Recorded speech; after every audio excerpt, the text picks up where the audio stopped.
Naiz irratian, bigarren kafea.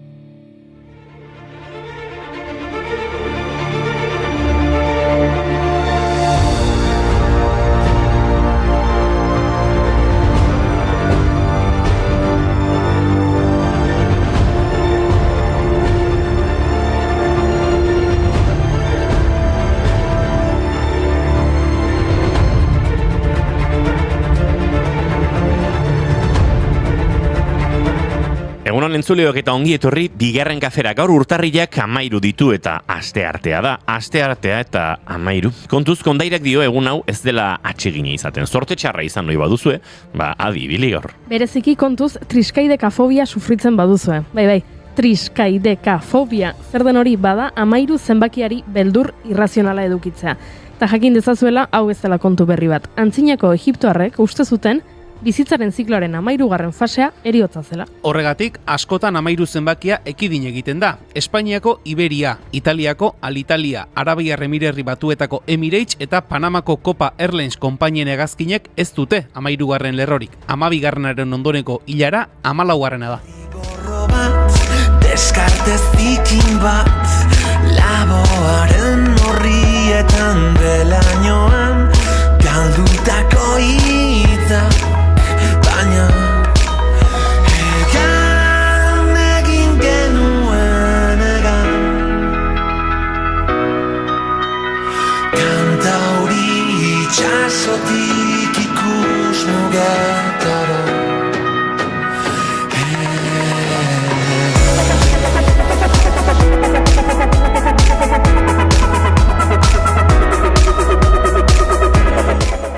Antzera, Microsoft Office paketea 12 bertsiotik 14. bertsiora igaro zen Jensen Harris, Microsoft Office User Experience Teameko Lead Program Managerrak adierazi zuenaren arabera 13 ez zuten erabili zenbaki horrekiko superstizioa zela eta. Autoetan ere horrelakoak gertatzen dira, Renault konpainiak hainbat modelo zenbakitu izan ditu historian zehar. Renault 3tik 25 zenbaki guztiak dituzten modeloak daude. 13 izan ezik. Joaquin Sabinaren Alibio de Luto albumean ere ez da zenbaki hau agertzen. 12. pistaren ondoren +1 izeneko pista dator. Hori bai, abeslariak ez zuen pentsatu streaming plataformak agertzen zirenean 6 tequilas abestia 13. zenbakiarekin agertuko zela. Gizajoa.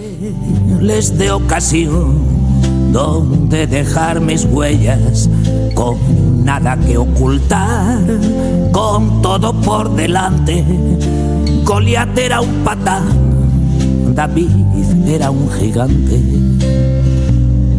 Aunque en parte soy juez de un nunca, de un tal vez, de un no sé, de un después, de un que pronto.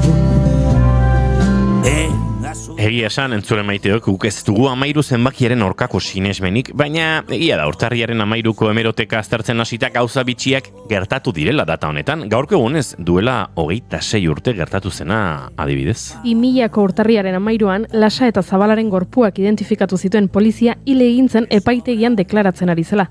Jesus García komisarioari bihotzekoak eman zion Inigo Iruin abokatuaren galderak erantzutera zijoala, epaitegian bertan marka da gero. 1985 aurkitu zituzten Josean Lasa eta Josi Zabalaren gorpuak busoten, Alakanten, baina norenak ziren etzekitenez, hamarkada batez gordeak eduki zituzten, harik eta 1984an Galen inguruko ikerketen berri izatean, gorpuaiek desagertutako gazteekin lotu zituzten arte. Naizegadetan, ustekabeko tiroketetan, eraitxiak eroriak. Minak ezaldu mine materik, nori egiten dio kalterik. Aritzaren memoria. Tira, bani urrundu egingo naiz pixka bat, El Salvadoreraino joko dut. Han ere badituzte arrazoiak 13 beldurra izateko. Gaurko egunez, 2001an, El Salvadorren 8.0 graduko lurrikara jasantzuten 954 hildako eragin zituena. Baina kontua da ez zela urte hartako lurrikara bakarra izan. Handik hilabetera, otsailaren 13an, berriro ere 13a, Beste lurrikara bat gertatu zen. Bi lurrikarek herrialdeko hainbat eskualdetan izan zuten eragina, azpiegituretan kalte larriak eta giza galera ugari eraginez. Hondamendia aipagarrienetako bat La Colina koloniako lurjausia izan zen, Santa Teklan 500 pertsona inguru hil zituena. Guztira, zenbat espenen arabera, hildakoak 1249 izan ziren bi gertakarien artean.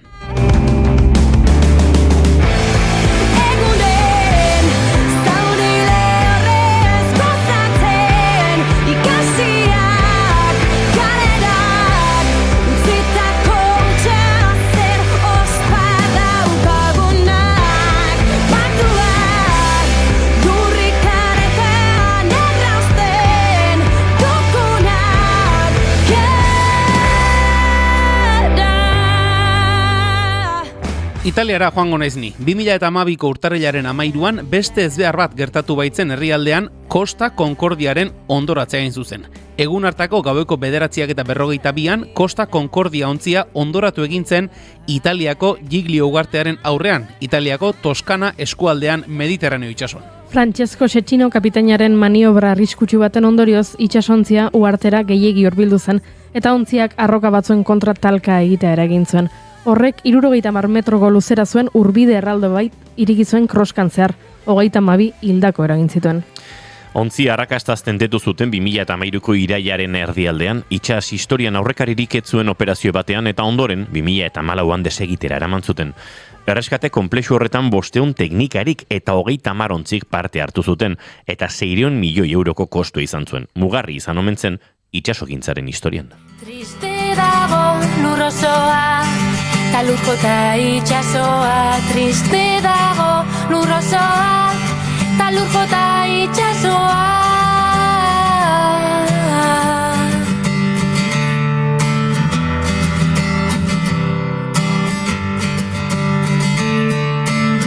Ez lo kanta, ez olerki. Urrengo efemeridea ere mugarri horietako bat da, ezain larria noski, izan ere 1989ko urtarriaren 13an Michael Jordanek NBA utziko zuela iragarri zuen bigarren aldiz. Negar malko ugari eragin zituen erabakiak. Jordanek saskibaloia uzten zuen bigarren aldia zen, izan ere 1993ko urriaren 6an, aita hil eta hilabete gutxira utzi egingo zuela esan zuen lehen aldiz. Orduan, Jordanek denboraldi bat behar izan zuen berriro saskibaloian jokatzeko, eta erretiroak irauntzuen bitartean, zortea probatu zuen beisboleko liga txikietan. Itzuli zen, 6. txapeldun eraztuna lortu zuen eta berriro kirola guztia erabaki zuen, 89ko gaurko egunez, hemen prentsaurrekoaren une bat entzongo dugu. I felt like I was getting married, but I guess the first and foremost thing that I want to do, and I think everybody here and today is not just a day for Michael Jordan. I think it's a lot of other serious things happening in the world, and I think... Baina amairua ez da beti txarra 1910ko gaurko egunez irrati publikoko lehen transmisioa egintzen New Yorkeko Metropolitan antzokitik. Gertaera historiko hau New Yorkeko Metropolitan Opera Houseen gertatu zen non Lee DeForestek irratiaren aitak bezala ezagutzen dugunak Pietro Masganiren kaballeria rustikana transmititu zuen. Naiz eta emisioaren audientzia mugatua izan seinale aulagatik, irratiak entzule gehiagorengana iristeko zuen almena erakusten zuen. Antzezle ospetsuen artean Enrico Caruso tenorra zegoen, Kanio antzesten zuena eta Emi Destin sopranoa besteak beste. Metropolitan Operak irratiaren teknologia bere ganatzen jarraitu zuen 1931an zuzeneko emankizun erregularrak abiaraziz eta bitarteko honen garrantzia are gehiago errotuz. Hasierako emisionek zuzeneko emanaldien transmisioan eta irrati bidezko emisioan etorkizuneko bilakaeraren lehen harria ezarri zuen.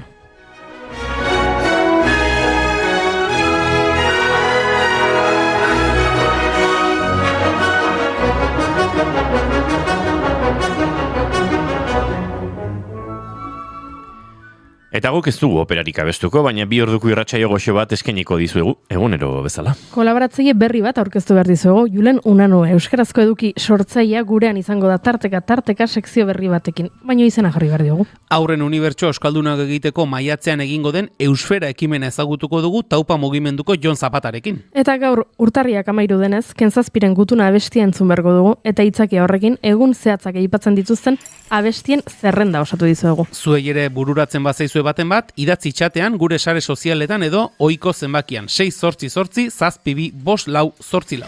Entzuleok, urtarrilak 13 ditu gaur, eta ez da ostirala, asteartea da. Ongitorri guztioi, bigarren kafera naiz irratian zarete.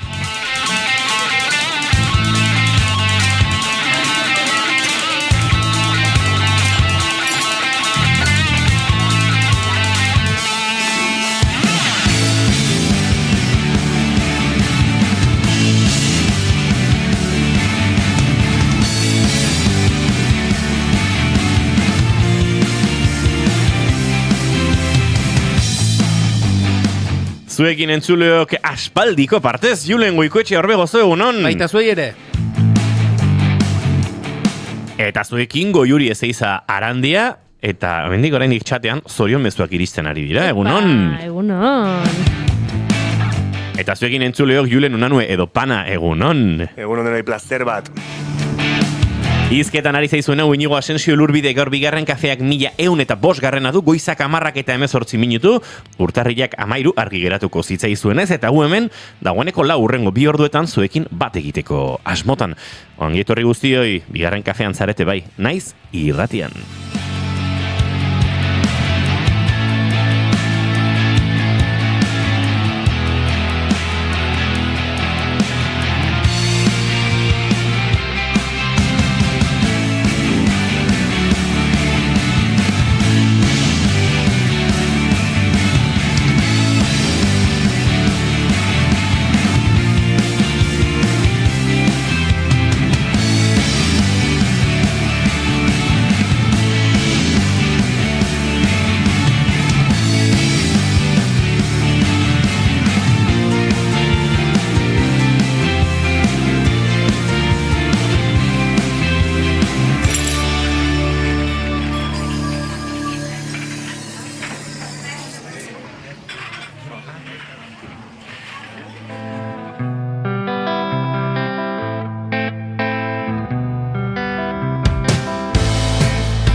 Hemen ari gara zeatik ezen kantu honekin gaurko abiatzen, mamuak haragitu zaizkionari, eta gure txatean ere dagoeneko mezutxo batzuk baditugu, egunon, jepa Julen aspaldiko, Julen Goikoetxeari ari zaio gorka, gaur urtarriak 13 iritsi da egunan gorka eta Eusko Jaurlaritzak bat egingo dute, zenbat pakete Ikeatik.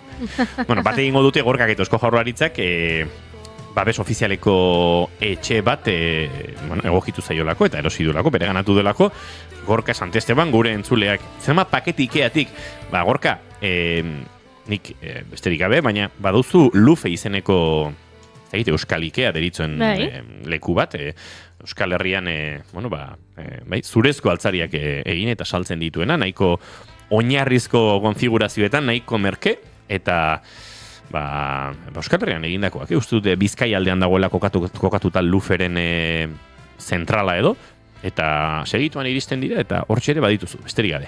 Zorionak, Goiuri! Eska berandu Gorka.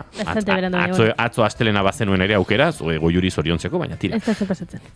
Zer daukagun mutil berria, ala? Bai, segituan gehiago jakingo duzu haren inguruan. Edita Brokosek egunon, asteartean 13, ostras, dantza 22. Bueno. Nahiko txukun. Julen Unanoek ere dantza egin du, ongi etorri, ondo indo. Bueno, ondo. Dantzaren nazio inorrek abisatu. Ez Unanue? Ez dira esan notatzea hemen bekaduna naizela, inorrek ez ere esan, eta nire zinez dantzatzen nola pixka, baina, bueno. Nahiko salbatuta. Alda modun.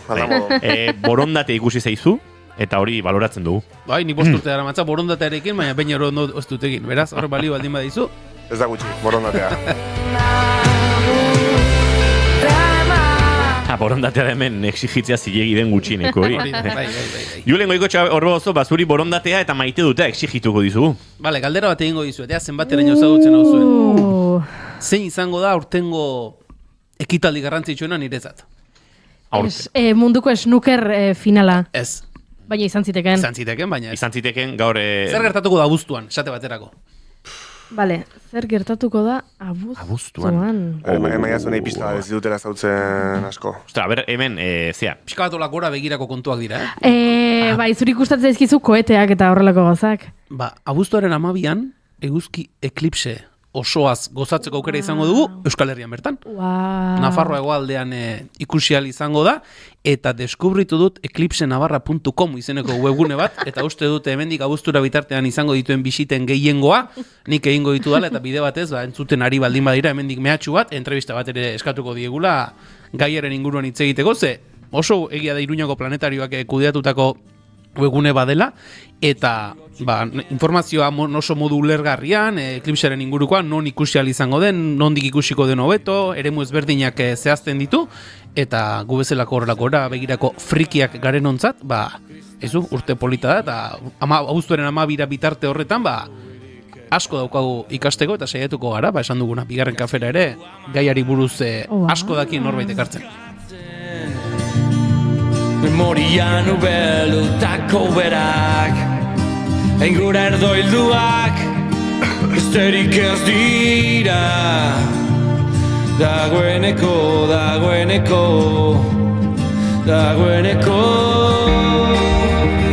Ni gauzat esango izuete, maite dut ez bat badut, eta da, nire maite duten erreserbara jo, eta konturatzea, utxik dagoela, ez dudala hemen nire auto WhatsAppean gordetzen ditudan maite dutik ez dudala erabili gabe. Beraz, pixat lehor nago, baina goiuri kontatu zure maite duta, eta bururatuko zeizarbait. Ados, begira, nik albiste bat irakurri dut gaur goizean, gustatu zaidana, hemen zuekin elkarbanatzeko kontua da, emakume bat egon omen da alokairuan, etxe batean, 23 urtez. Etxe berbera, 23 urtez, etxe berbera. Eta jabea hile egin da. Eta orduan bera, kezkatuta zegoen, 23 urte etxe horretan, bere bezala sentitzen zuen, eta orain hasia omentzen pentsatzen, orain beste leku bat topatu behar dut, eta nik hau etxe hau gustora daukat, nire gustora jarrita daukat, eta zepena jabea hildela, eta han non abisatzen dioten egun batean, irakurri dutela jabearen testamendua, eta jabeak erabaki duela etxea uztea berari. Ze, 23 urtez alokairuan egon ostean, jabeak ere sentitzen zuela. Etxea ordainduta zukela. Etxea ordainduta zegoela, eta berea bezain beste pertsona, beste emakume honena zela, eta berari utzi dio, oinordetzan etxea, eta oso ederra iruditu zait. Gero norbaitek esan lezake, eta zergatik bizi zen bitartean etzion etxea saldu, edo etzion etxea oparitu, bost aixola. Niri albistea ederra iruditu zait, irakurri dut emakumea oso pozik dagoela, noski, eta begira, askotan telebistan ikusten ditugu jabeen eta etxea alokatzen dutenen arteko liskarren berri ematen digute, ez, telebistan, edo okupazioaz asko hitz egiten da, edo zer gaizki moldatzen naizen, ere maizterrarekin, eta horrelako kontuak, dena ez da horrela izaten, eta historia hau gustatu zait, aizu, zuekin elkarbanatu nahi nuen.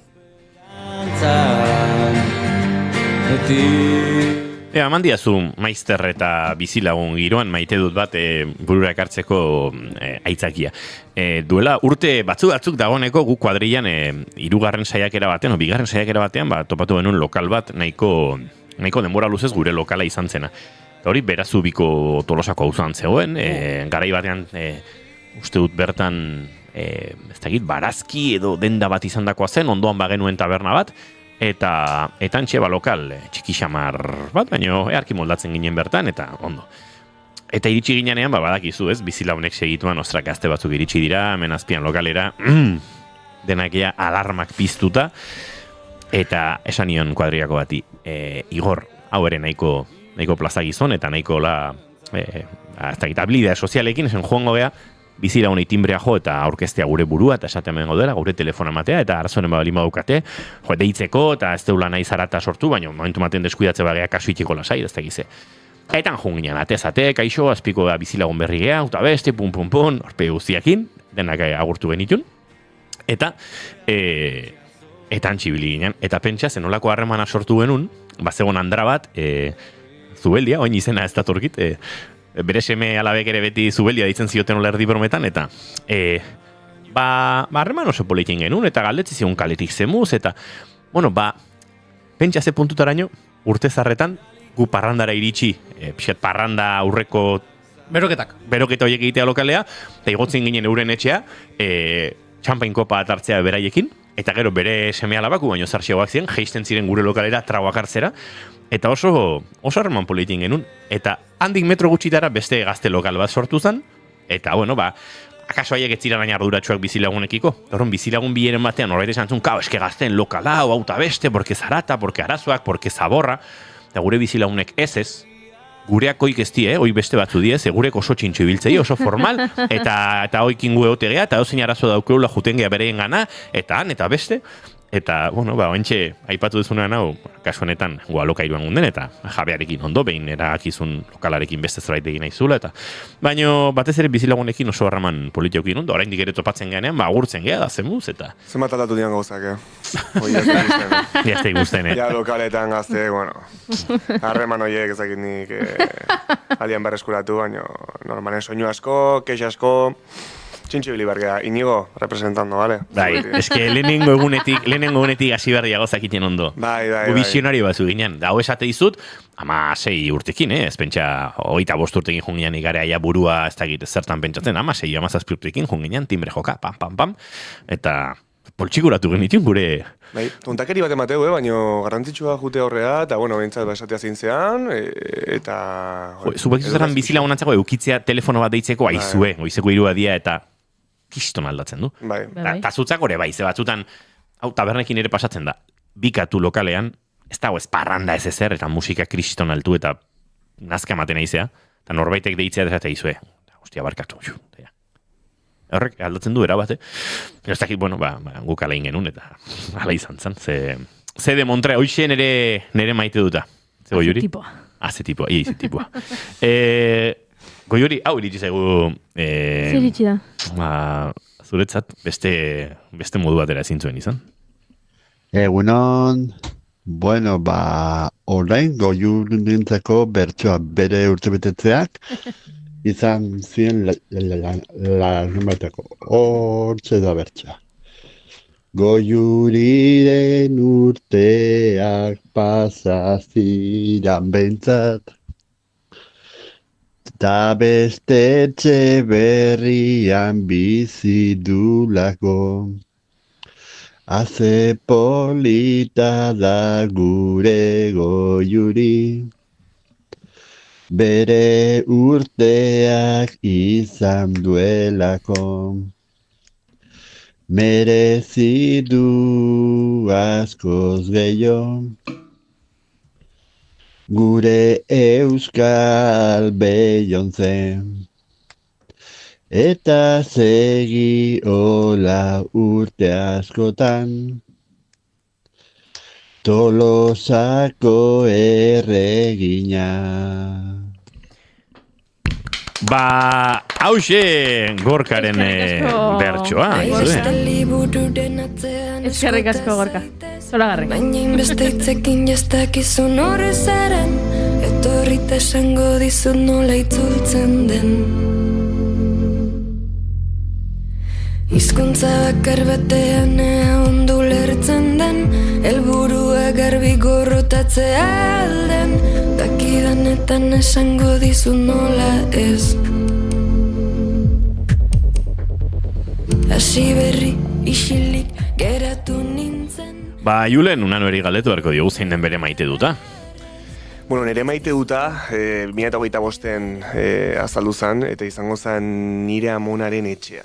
Nire amonaren etxea gehien bat bazkaltzeko orduan, berarekin egoterako orduan, entzuleok aiton amonak mesedez baloratu, eta berarekin hitzegin, berarekin egon, denbora pasa, ez dakigun noiz arte egongo diren, baina bai, asko maite nire amona eta bai bere etxea. Asteazken horra juten ez bazkaltzea, hitzeite deu, jartzega, aldia pixkat. Aldia pixkat, kontatzeka zemuz juntan dena.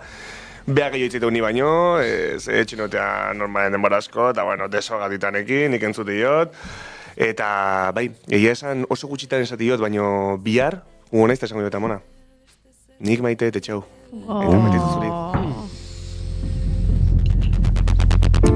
urteak pasa ditut zuri begira. Ba, fuerte, hasi da Julen una gure maite duten tarte honetan, Galdera badaukat berarentzat. Erakutsi diozu zure azken TikToka? Amonak zure izenak gaizki esaten duenean hori? Nik ez baino nire arrebak erakutsi zion. Nire arrebak erakutsi zion, eta bai, egia esan nire arrebak esan ziten ikusi zula, lehenengo 10 segundutan kontotu zala zertaz zijoan gaia, eta esan zion, bueno, kendu gazu. Kendu? Bai, itzen gondi bakin. Ona. Eta orduztik ez zuze konversazio hori izan. Amona. Nik ez ditzen bakik bai, ez daka nire humorea. Ondo gaude itxite deunen tola, baina bai, ez zailo gustatzen nire bideok esatu pozik dago, eta guztia ze honei zorion txikustea, baina ez ditu lertzen oso ondo, eta, bueno, zuri gustatu bat zaizu, enkanta. Aurre, oso ondo.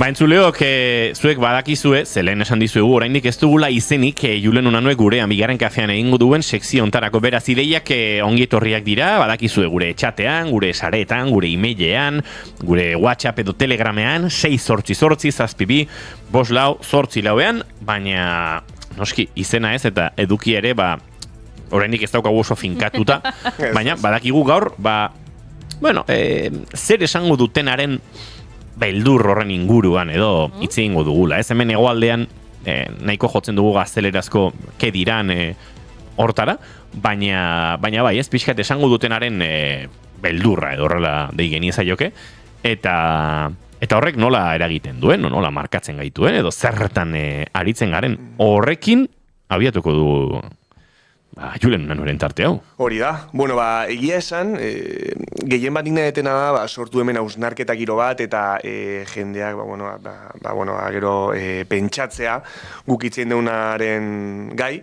Eta, bueno, nik 2025-en aldaketa bat eukinun, txip aldaketa bat, nun hasi nintzen bideok igotzen, eta hortikan aldatu zen, nire beldurra jendeak zer pentsatu dezaken, nire kasuan, nik egiten dituan gauzen inguruan.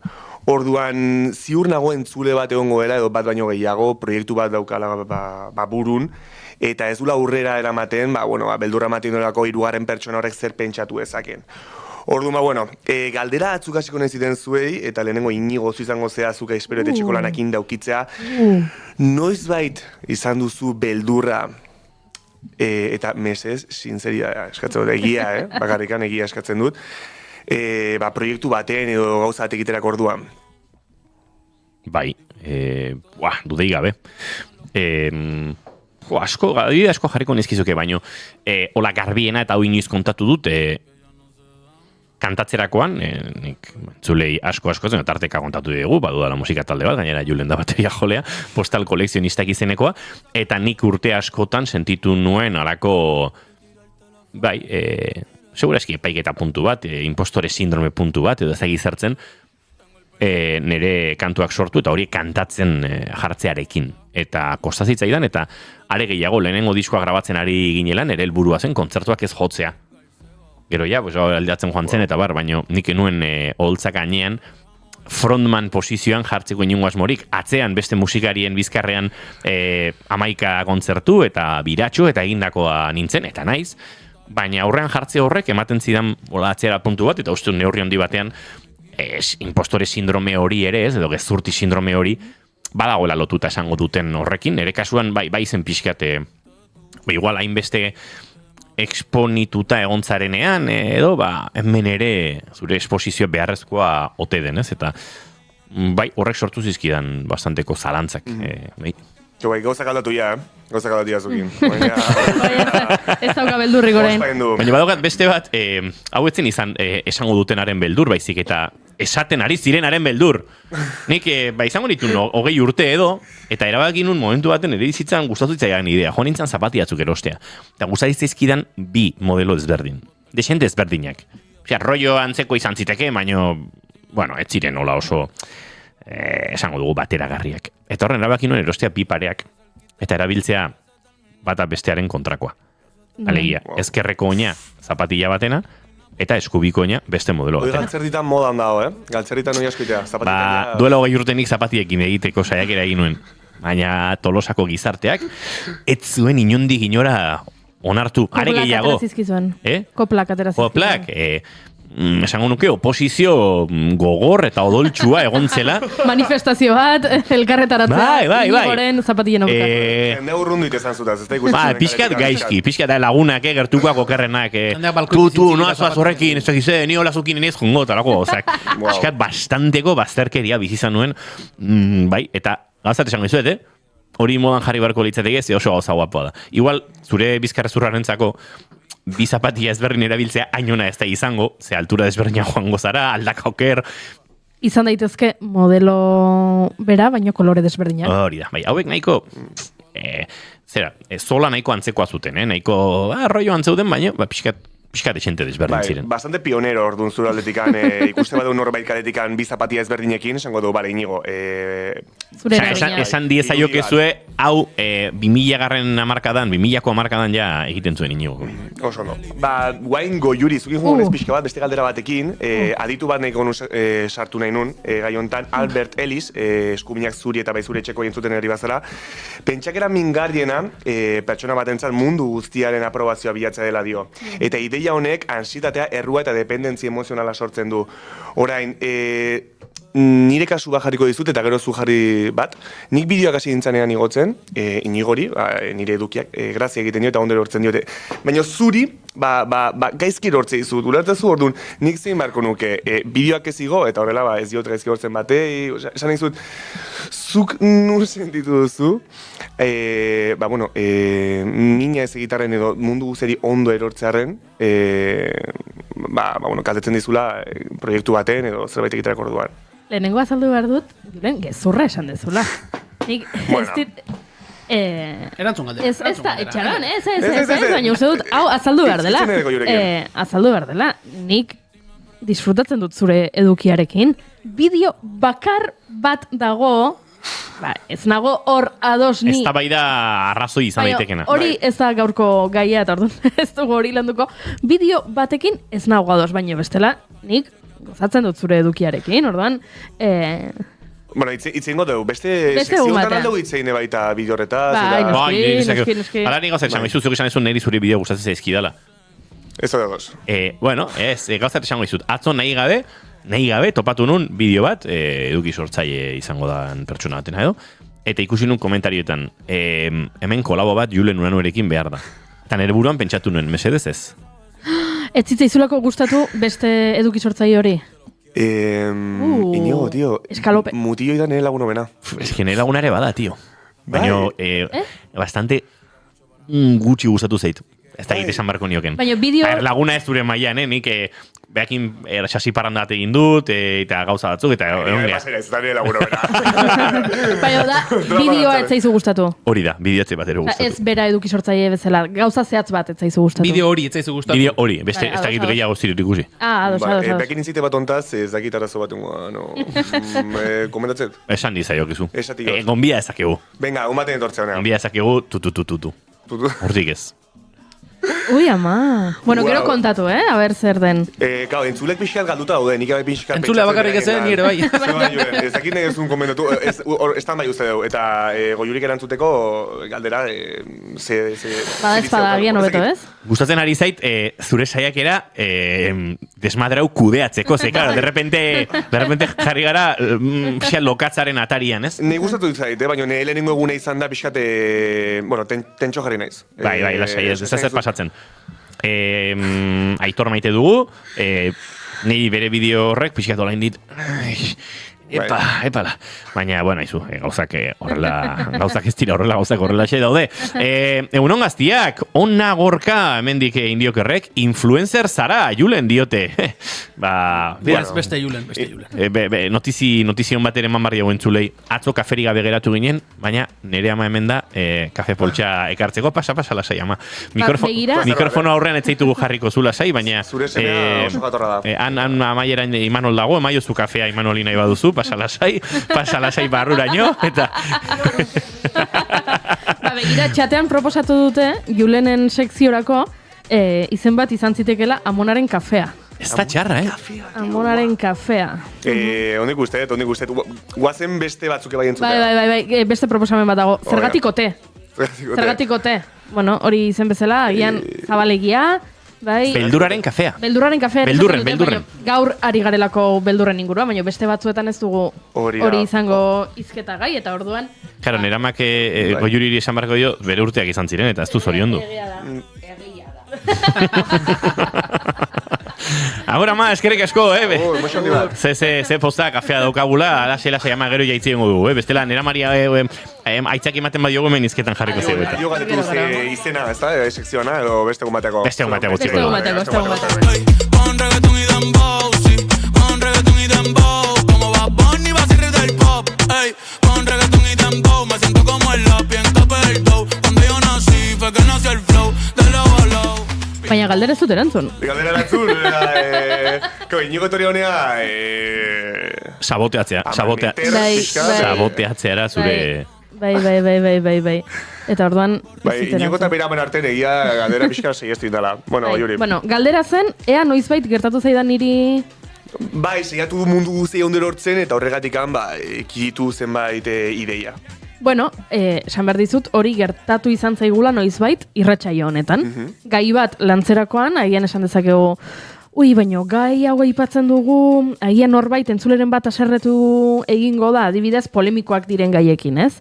Ez dakit gaur aipatu ditugu abesti batzuk, edo Costa Concordiaren ondoratzea, hor badakizu, bueno, ez dela inor aserretuko, baino, agian polemikoagoak diren gaiak balin badira, esan dezakezu, agian entzule gazteenek ulertuko dute, baina entzule helduenei ez die honek grazia egingo, edo hau aipatzen balin badugu gure entzulen artean, bueno, entzule osoan hitzak ditugu, eta batzuk alderdi politiko baten zaleak dira, beste batzuk beste alderdi baten zaleak. Bai, gure entzulen artean badaude alderdi politiko konkretu batzuen oso zale direnak, bai.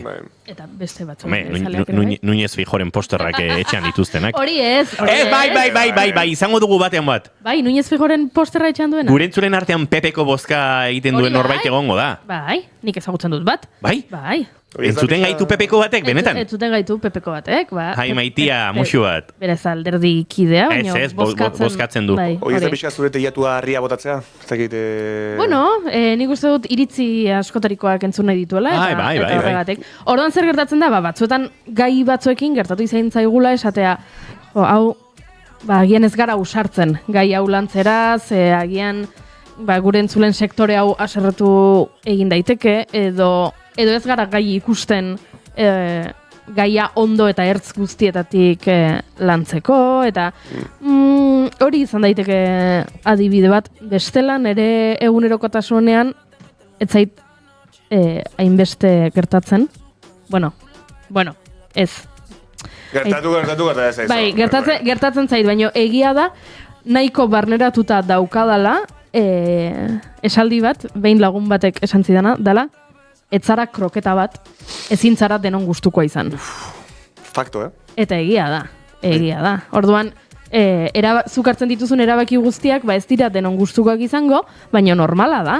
Niri ere ez zait gustatzen, ez dakit, nire inguruan jendeak egiten dituen gauzak, edo dauzkan iritziekin, enago eunean ados guztiekin, gauza batzuekin egongo dira hor arrakalak, eta normala da. Beraz, ez zara kroketa bat, ez zara denon gustukoa. Ni beti esaten dut, jende guztiarekin ondo ematen den jende horrekin, argi. Zen nonbait ez da garbi izaten ari, nonbait. Bat ematen ez da garbi izaten ari. Julen unanurentzat galdera badaukat, oraintxe fakto esan duenean konturatu naiz, Julen izan daitekela Gasteizkeraren oso zale, edo ez, nik orainik ez diotentzun Txemapel barbara esaten eta horrelakoak, baina izan ziteken. Kontua da, dauzketala nere jobak bastante fakto hitzarekin igual pixkat euren gaitasunaren gainetik. Oso ona da, Bai. Baina igual pixkan nortu egin behar da, igual dekalogo bat ere egin behar dugu, edo dekalogo bat igual gehiegi da, ambizioso jamar izan ez, baina neurri batzuk, ez? Faktok ezin duela izan konversazio batean minutuko 3 aldiz agertzen den hitz bat, ez? Bestela indarra galtzen duela, ez? Behin esan dut, Bai, eso ondo. Faktazo, oza. Horregatik, baina bai, egia da, ondo hitzaitela ekitu inbaia hitzoiek, gero bai bat dago modan, asko dala txarka eta euskeraz zingira. Asko gustatzen zait kontzeptu hori. Bai, eta Eta bai, jendezko esate, ke txarka, eta irista momentu bat, dena dala txarka bat, ez da, ez da. Ez, hori da. Horreagoaz. Bueno, jarraitzeko jazkeneko galdera dukatelako, Goiuri, zorionak, arriskoa ikustezu, zure hitzetan, eta horrek onurak egarriko ezkizu. Orduan, azkenekoa, Julen. Hostia, hau zara, horoskopoa izan da. Reflexiones. Izerdi hotzak eta dauzkaia, Bueno, Julen, beste azkeneko gaia, zenpetxatuko tenzukin beldurraren arira, porrot egiteari beldurra izango zen. Beste gai bat, pertsonak ez du akatsik egin nahi, bidetik, baina, claro, ezinezko da, guen gaude bigaren kafean, eta, hau da, elite. Baina, honeatorek binorenago, bixan lokatza zapaldu deu. Ordu, nik zuen egin esan, noiz baita aukidezun, beldurra porrotiteko, edo, igual, dokat proiektu baita pentsauta, baina ez detingoz, igual gaizkatatzea, eta jendea barri ingoit, ez dakit beldurroi, noski eukidezula, baina ze graduta, eta igual zerbaitekin, zehazki. Begira, noski izan dudala beldurra, baina proiektu bat aurrera eraman zure kabuz, akaso ni ez naiz Inigo bezain aitzindaria eta ekintzailea izan? Zapatien atziteizun buruti pasain. Ez, hori etziteitan pasako. Porrotoa seguro zen. Akaso ni egon naizen proiektuak gehiago izan dira, norbaitek abian jarritako proiektuetara batu naizela. Ez dut akaso nere bizitza, musika talde bat nere kabuz abiatu, edo bestelako edozein proiektu abiatu, martxan jarri, eta horrek baditu arrisku batzuk eta beldur batzuk akaso, gehiago direnak behin proiektu batera batzen zarenean izan ditzakezunak baina noski izan ditu dela beldurrak, utxe egiteko, jendeari utxe egiteko, norbaiti utxe egitearena, publiko aurrean egon behar izan dudanean nik egia aitortuko dut, fobia diot jende aurrean agertzeari. Men irrati batean mikrofonotik hitz egiten oso komodo nago, baina badakit hor kamera bat dagoela, eta kamera horri ez diot begiratu ere egingo. Guen intatu nez kamera bat zegoela. Gusin jate dantzatzen.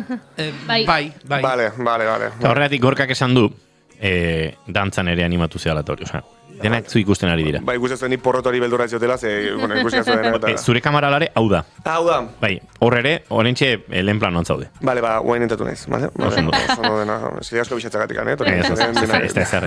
Eta akaso ez dakit porrota, jende aurrean porrote egiteko beldurarena, ni noiz relazionatu izan dut ez, beste aldetik zegoa zurea, ez?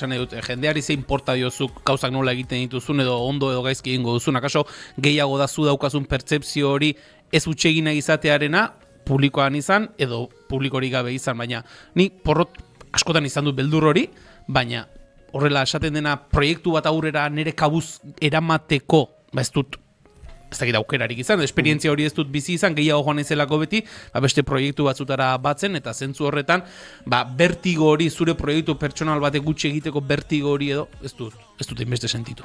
Bai, bakizu. Julen, tokaio, bastante zingira beldurra ukitzea akatsai.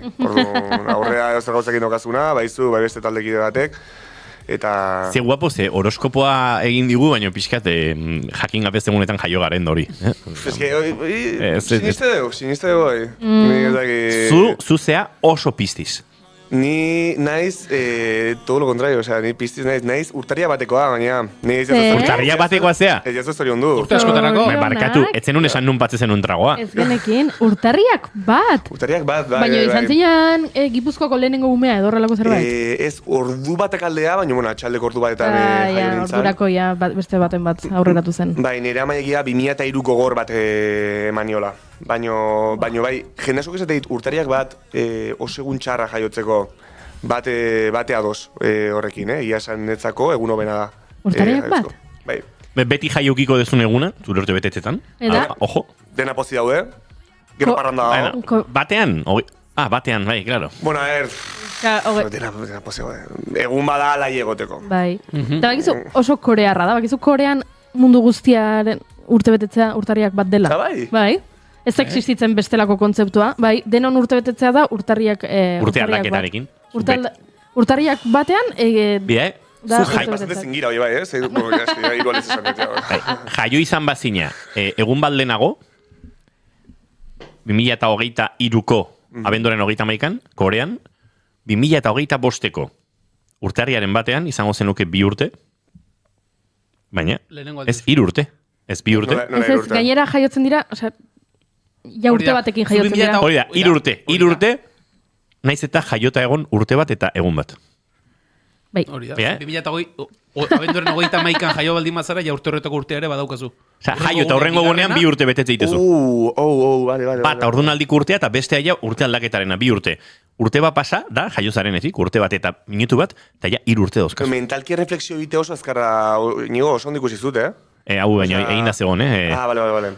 Bai, ez dut, norbaite komentatu du, hemen ez dugu hau da zitzen. Bai, honen inguruan hitz egin zigun Aiora Mujikak, bera ere ezautu genuen eduki sortzaile gisa aritu hasi zelako duela urte asko eta Twitchlari eta berak K-poparen bidez Koreari buruz asko daki eta berak azaldu zigun hemen irratsaio honetan behin urte betetzearen kontua. Baina bai pixkat ilusioa galtzea, ez da, zure urtena, denak unigualen integazu, Oso lauso geratzen da, ez daukazu protagonismo hori, urte betetzea ospatzea gustatzen zaion jendeak izaten duen nahi hori ospatzeko, bera protagonista izan, ez dakit. Eta zu jaio zen eguna, orduan ospatzea, edo ez da ospatzen? Hori da, ospatzen dagun hori, norberak egiten du zerbait?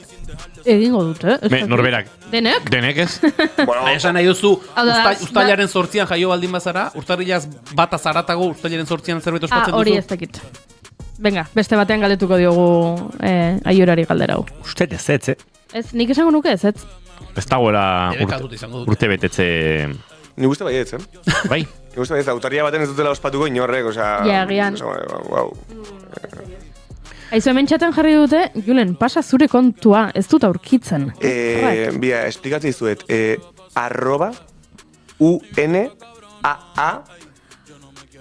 @UNAANUUE, ustet. Ez zenuen asko pentsatu sortu zenuenean, ez? Ez da erraza... Nera bizena da unanue, baina ezin, osea, jarrita zegoen, unanue. Hartuta zegoen. Orduan imar nuen, zenbaki basatu, zieten gustatzen unanue 44. Ja, Orduan, unanue, hola doka jarrita, eta TikTok eta Instagramen. Vale. Jarraitzailek... Unanue, 2A eta bukaerako 2U bezala. Bueno, baina Julen unanue jartzen baldin baduzu bilatzaian ere agertzen da. Uste ez. Ez? Uste ez. Nik uste dut horrela topatu dut. Hauen jarraitzei asko iraziko ditut, Truiarenak. Jarraitu denok TikToken... Julen unanue TikTok jarri dut bilatzaian eta lehenengoa zure kontua. Eta ez daitu, Ondo. Ederra, oso ondo. 10.000... Eta bigarrena amona piercingekin sudurren. Soa izango du, pixka promozio bat emaiaz zuen? Nahi gabe izan da, baina galdetu dute txatean, eta orduan esan dugu, azaldu beharko dugu. Hala ere, promozio egiten dugun bitartean, geratu zaiz zalantza bat oso airean, eta da, Korean urtarriak batean betetzea zaratago, dagokion egunean gero ospakizuna egoten ote den. Eta, Ego Korean badaukagu lagun bat, irratio eta honetako uinetan aspaldi izan ez duguna, Unai Urretxo, eta galdetzen ari gatzaio. Nik nahi du jakin. Eta bide batez Euskal Herria noiz datorren orkestaren bat zuzentzera edo porretara edo meni paso egiteko. Ea berak noiz ospatzen dituen? Hori da, Unai, zuk ospatzen ote dituzun dagokizun egunean, ze noski Euskal Herrian jaiota, hori de hor dago, edo urtarriak batean zerbait ospatzen den, edo nik uste urtarrian batean urte berria ospatuko dutela, besterik gabez. Honen inguruanea argi pixka bat jaurtitzen digun. Galdera eginda, bide batez. Zalantza asko, egia esan. Nik uste, azu jaio zen egunen, zure urte diala, eta este guztia dela... Baina oso kulturala da hori, orduan, han ez badiote garrantzirik ematen horri, Hemen, bilatu dut, normalean jaio diren egunean ere ospatzen dutela. Baina, lagun arteko ospakizun txiki bat egiten dutela, baina ospakizun nagusia, ez dakit familiarekin edo, urtarrilaren batean. Claro, oso polilla da, zure urte betetze eguna, zure amarena, zure aitarena. Bai, denak, zehazten inorretaz. Zorionak, baita zure. Eta alga zopa jaten honben dute, urtarrilaren bat horretan, urte osorako zorte ona izaten. Oi, barkatu, baina orain kriston gozea jarri zait. Eta daukago pendiente Korean barbecue bat. Egia da. Korean barbecue behar dugu. Kroketak, Julenen urte betetze eguneko kroketan ere urte betetze eguneko kroketa. Kroketa eta Korea jartzen baituzu ekuazioan, niri alabeharrez datorkit Durangoko Iruko Xuxik prestatzen dituen kimchi kroketak. Egia da. Xuxi baten kroketak? Kimchirenak. Ez da kimchirenak, ez dira kimchirenak. Kimchia daukate. Nola izanatu? Xuxi zalezaten? Bai, ze da lupiarekin egindako. Etorriko zait izena. Izen berezia dauka, plater horrek. baina askotan eskatu ditugu. Bale, ez datorkizu, Zuei xuxia gustatzen zaizue? Bai, zuri ez? Nei zait, bate gustatzen. Ez, Ez. Hemen, lehenengo... Gure arteko arrakala. Ez, jazta. Arrakala. Red flag. Mikrofona itxi diozu? Bai. Tipo hau betxera. Agur. Bueno, aizu, esan dugu, errespetatu egin behar dela... Nola zinezu, nahi? Beldurra mateit, zokazu kontrola, nire... Bai. Eta gainera, hemen ez pentsatu gauzak, demokratikoak direnik. Mikro izten zaizu, agur, Nola, xuxia, batere etzaiola gustatzen. Ez, xuxia nire plater gustukoena. Egunero guten naiz, Ibarra hemen ondon dago xuxi bat, eta hor... Bastante txarra. Nagimi, sashimi, eta hori guzti jarritu, gozatzeko. Nagimi. Eta, bueno, gaur, bihar nera mona etxan joan, baina xuxi jango tazkenen. Horrako gona ez, pila guztia ezait. Otra baby, en la disco baby, te lo meto baby, aquí mismo baby, delante de tu baby, te compro la BM y también el AP, ey. Te doy dedo bailando, mami estoy testing, ey. Galdera badaukat, abesti hau Julen Unanuek eskatu du? Edo zu grabak duzu aproposatzen Ez, gainera, aukera man genion eskatzeko. Eta ez du abestirik eskatu. Aztun zait, egia. Vale. Zure sekzioaren sarrera abesti bat ere aukeratu behar duzu. Hori da. Bida aukeratzeko bihar, barkatu ez, bihar ez, urrengo entortzen izan aukeratzeko txatetikan, ze abesti nahi dute. Gorkak. Bai. Gorkak utziko diogu. Edo indiokerrek, edo... Zemenari dira idazten. Gorkak bulego aukeratuko. Gorkak bulego aukeratuko hori da. Abesti bat. Edo zeinek, nahi dezuenak, bidali hemen abesti bat, Julen Unanueren sekzioko jingela izateko. Ni reggaetonero zalea naiz, ordu, bueno, nahiago de reggaeton, baina, bueno, jartzaia zure baita bulego edo esne beltza ez itin borda. Oso ondo, ados. No me ronquen cabrones que acá no los veo. Está escuchando música. Amaitzeko azken galdera badaukat, Julen. Boteazo.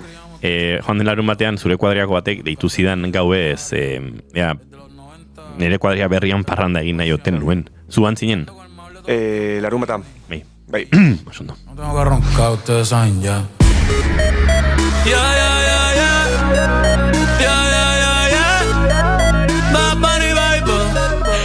Julen Unanue plazar bat izan da, harritzen hau esateak, baina froga gainditu duzu. Ez genukan espektatiba ondirik, ez genukan konfiantza ondirik.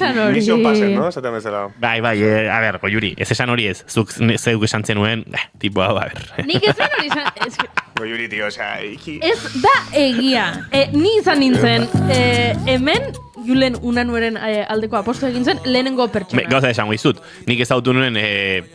ez dakit parranda dakioken horri, baina afaloste xelebre baten, eta esan zidaten tipo hau eduki sortzailea zala, eta orduan miratu nintzen superondo esan ez, baina zu eduki sortzailea zea, ez da? Nik geneuken bere berri, iritsi nintzen irratira astelenan, esan, lengon parranda xelebre bat, hola, bueno, ez da parranda dakioken, honi, no sé, eta tipo bat eduki sortzailea, nere laguna, tio, zea, Julen, eta Goiuri izan zuen, ze, Julen Unanuetan, bai, hori. Eta aurrela izan zen. Bueno, zue pentsatuko zue inigo pertsona formal bat dala, eta dena iteula, ezakit Gmail bitartez bializitela hemen gonbidapena, bializiten audio bat, presentazioik gabe, Uriule, etorriko zeun baten, hola hijo hemen gauzak irratik. Horrela egiten ditu inigo. Gustatu zait estilo inigo, tío. Tranquila, mami. Julen Unanue, urrengo arte. Bazter bat, Adio. Me encanta cómo brillan, como una diosa puede ser tan sencilla. Ay. Y por un beso de la flaca. Eta orain hemen nik egin behar dute ekuazio txiki bat, zen nola jetxi Bad Bunny eta Txubiren arteko kantu honetatik azken ordukoaren bilako bidaia egitera, gauza serioetaz hitz egin behar dugu, eta gauza serioetaz hitz egiteko Bilboko estudio zentral. Egingo dugu saltoa segituan Itxaso Leonkareaga lankidea, antxe dago eta Itxaso egunon. Kaixo, egunon Inigo, egunon entzuleok, gauza seriotaz hitz egiten hasteko gogora ekarriko dugu astearte honetan urte bete-beteko dela noainen gertatutako leherketa izugarritik. 12 hilabete geroago burrunbarik ez da entzuten, baina ondorioak oso ugariak dira. Dozena bat familiak etxera itzuli ezinik jarraitzen dute eta poliziaren ikerketak oraindik ez du gertatutakoaren inguruko erantzun argirik eman. Hildakorik etzen izan leherketa hartan, baina giza balantzea larria izan zen. 7 pertsona Nafarroako Unibertsitate Ospitalera eraman eraman behar izan zituzten, tartean 22 urteko gazte bat eta 13 urteko adingabe bat ziun eta beste 2 osasun zentroan hartatu zituzten antsietateagatik eta kea arnasteagatik. Gas isuri batek eragin zuen leherketa eta hornidura behin betiko eten eta eremu osoa zigilatu behar izan zuten.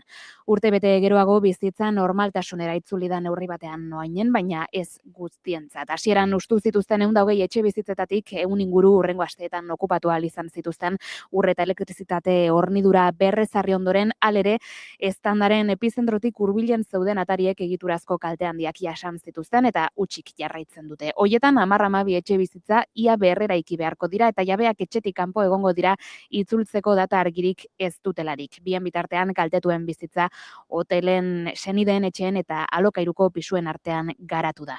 Bizitegi ziurgabetasun horri ez beharraren arrazoi zehatzei buruzko erantzunik eza gehitu behar zaio Foruzaingoaren eta Guardia Zibilaren ikerketa bateratuak zabalik jarraitzen du eta orain arte ez da behin betiko ondoriorik argitaratu.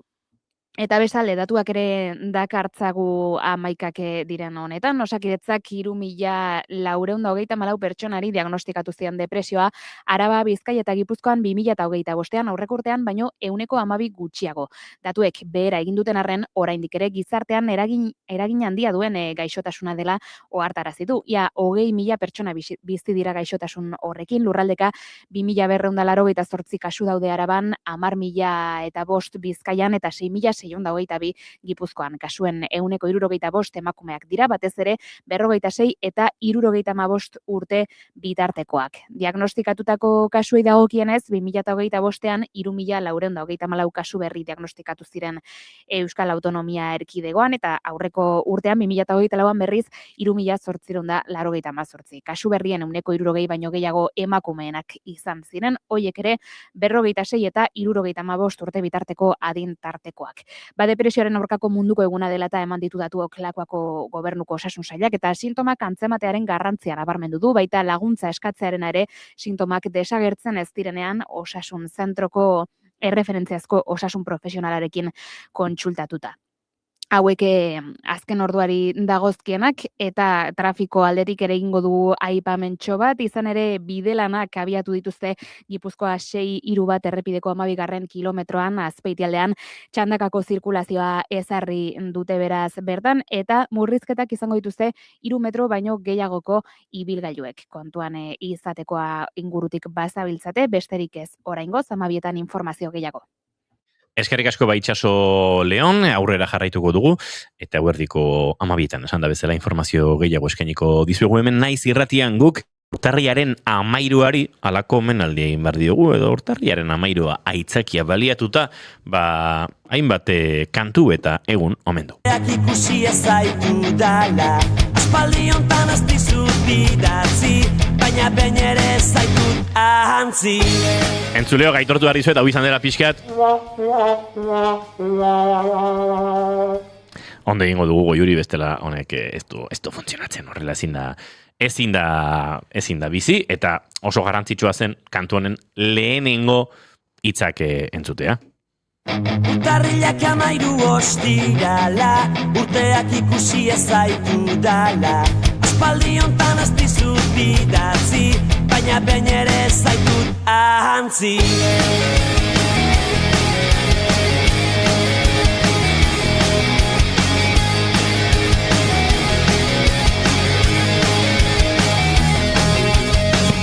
Oroitzen aiz batera Urtarriak 13 ostirala, urteak ikusia zaitu dala, bagenekien gaur abesti hau entzun behar genuela. Izan ere gaur urtarriak 13 da.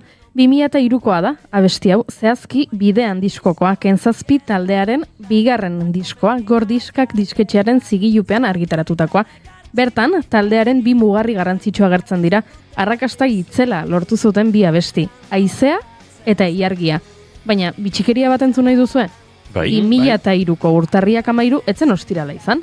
Ara? Eta 2002koa ez da ere, eta 2001koa ez da ere. Abestia kaleratu aurretik 1985ean egokitu zen urtarriaren 13a ostirala batean.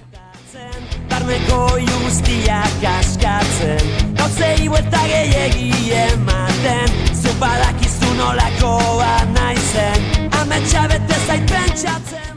Abesti hau aitzakia gisa hartuta datak aipatzen dituzen beste kanta batzuk topatzen saiatu gara, baina data zehatzetaz ari naiz, hilabete eta zenbakiarekin. Ze adibidez, Itoizek aipatzen du urtarrileko elurra, elurretan abestian, bada hork ez du balio ados. Vale. Goazen data zehatzekin.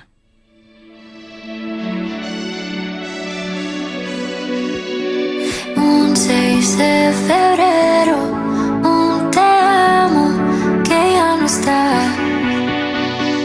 De lo verdadero a lo lejano, ¿tú de qué vas? Fue un invierno en el que fuimos dos. Es más frío cuando... 2025ko abesti entzunenetako bat izan da Aitana abeslari kataluniarraren 6 de febrero abestia. Otsaiak 6 aipatzen du, data zehatz bat da, baina gaurko zerrendatik kanpo utzi nahi dut. Izan ere, euskarazko abestietan oinarritu nahiko nuke.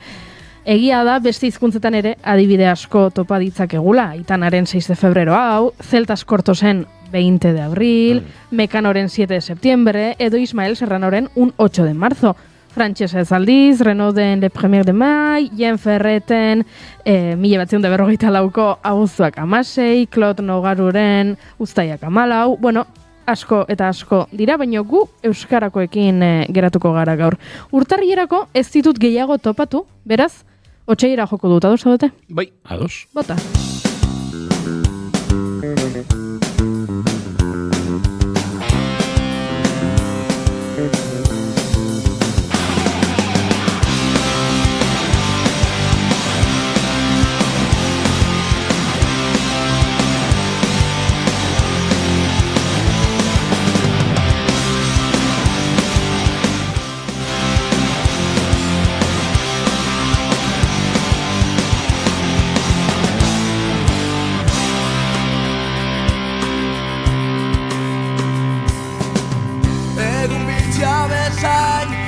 Egun zoriontsua, abenduak 24. Gogota indarrez, eraikitako ametsak, oraindik betinko dira.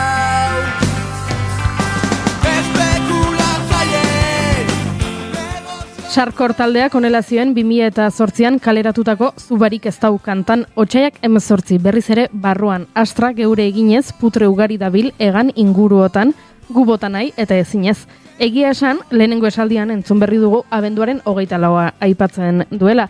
Egun bitxia bezain, egun zoriontsua abenduako 24. Zertaz ari dira, Gabonen inguruan? Ez, abestiak Gernikako astra eraikinari egiten dio referentzia. 2005ko egun hartan, goizeko 5etan, 60 gazte inguru astrara sartu ziren Beinola arma fabrika izandako eraikina herritarrei eskaintzeko. Hurrengo egunak odisea bat izan ziren eta berriro okupatu behar izan zuten eraikina. Noiz? Kantak dioen bezala, otsaiaren 18an.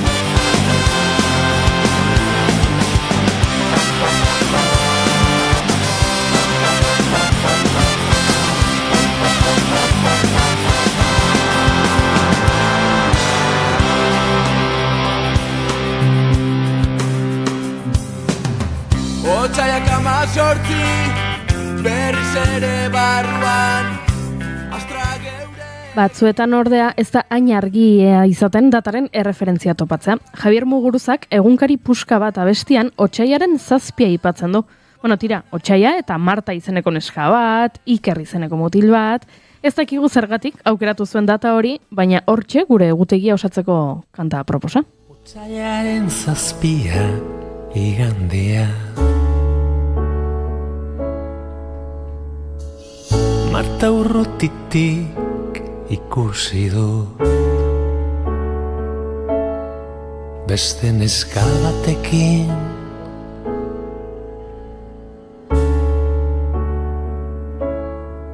Hizketan zijoa zen.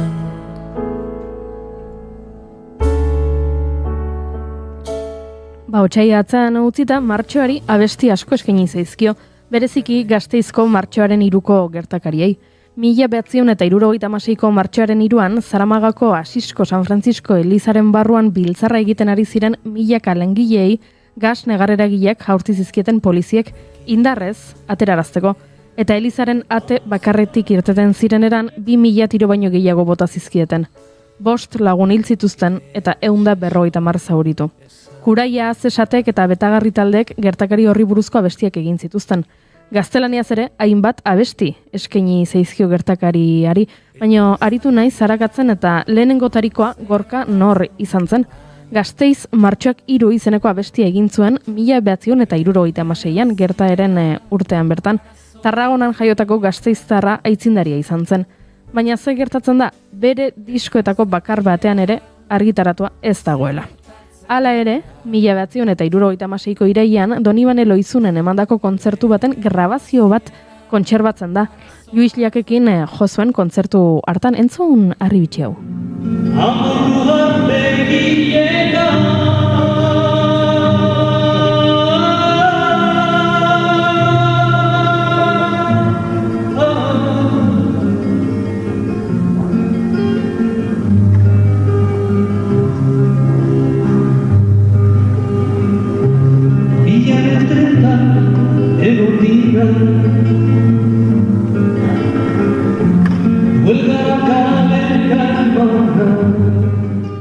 Bide bitxia izan duen beste abesti bat elkarbanatu nahi dizuegu orain.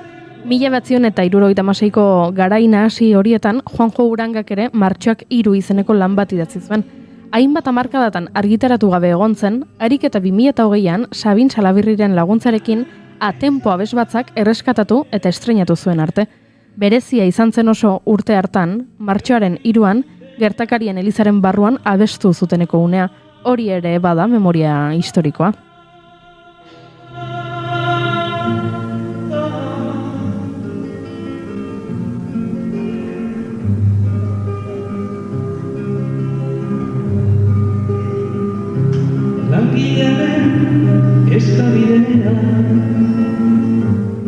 Baina adibide gehiago baditugu, urte batzuk beranduago, 1970an Koska taldeak Zaramagako boz argitaratu zuen. Elgoibarko taldeak bigarren LP argitaratu zuen urte hartan Biozkadak izenekoa eta bertan agertzen da abestia.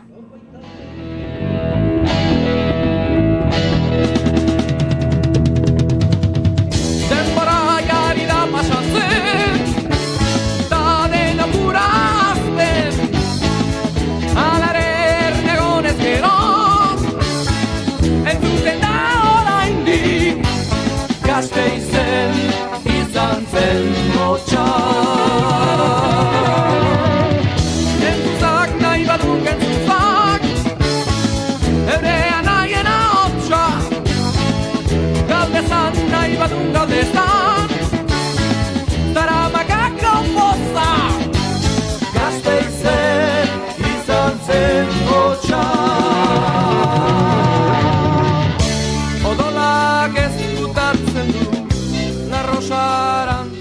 Laurogeiko hamarkada, Zaramarrok taldeak Gasteizko gaua abestia eskaini zion Sarraskiari, eta hamarkada batzuk beranduago iritsi ziren Kuraiarena, El Trono de Judasena, Zesatekena, Oliba Gorriena edo Eskabideanena, baina Martxoak badu berezitasun bat. Martxoaren 3az gain, Martxoaren 8 ere garrantzitsua dela, emakumearen eguna baita. Egun hori aipatzen du bi bala taldeak kontraesanak abestian.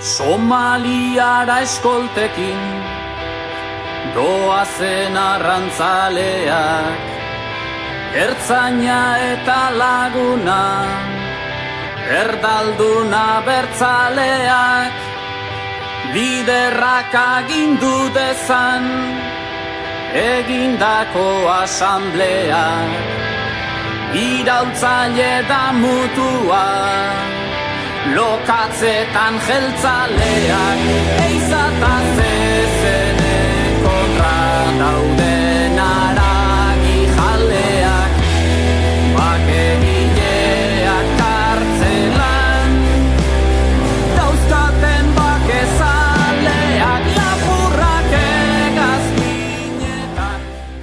Martxoak 8an more, 9an matxista esaten du Bibalak, ederra plana, baina giroa guztiz aldatuz, martxoa aipatzen duen beste abesti bat aukeratu nahiko nukenik. Olatz Salvadorren Ahoal diskoko ahots ari kanta. Zer gertatu zen egun hortan? Ba, nik ez daukat ideiarik ere.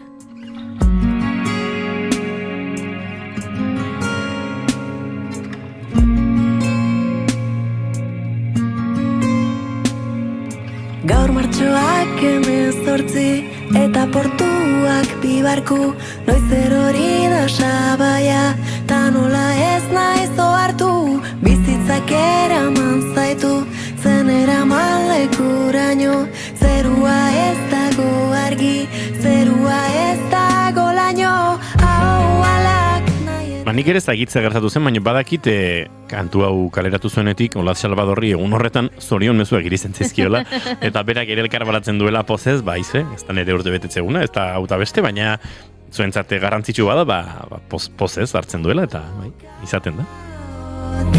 Eta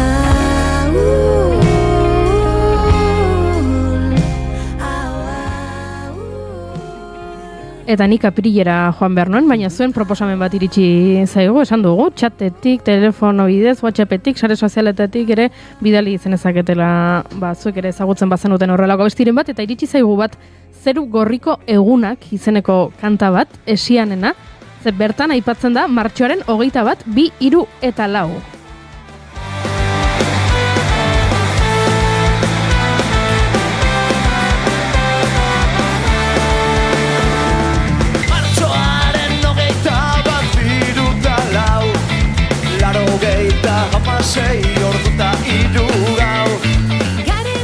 Zergatik data hori? Bueno, Lezon ospatu zutelako egun horietan 2008ko gazte topagunea. Etorkizuna independentzia zen leheno nagusia eta milaka gazte elkartu ziren bertan.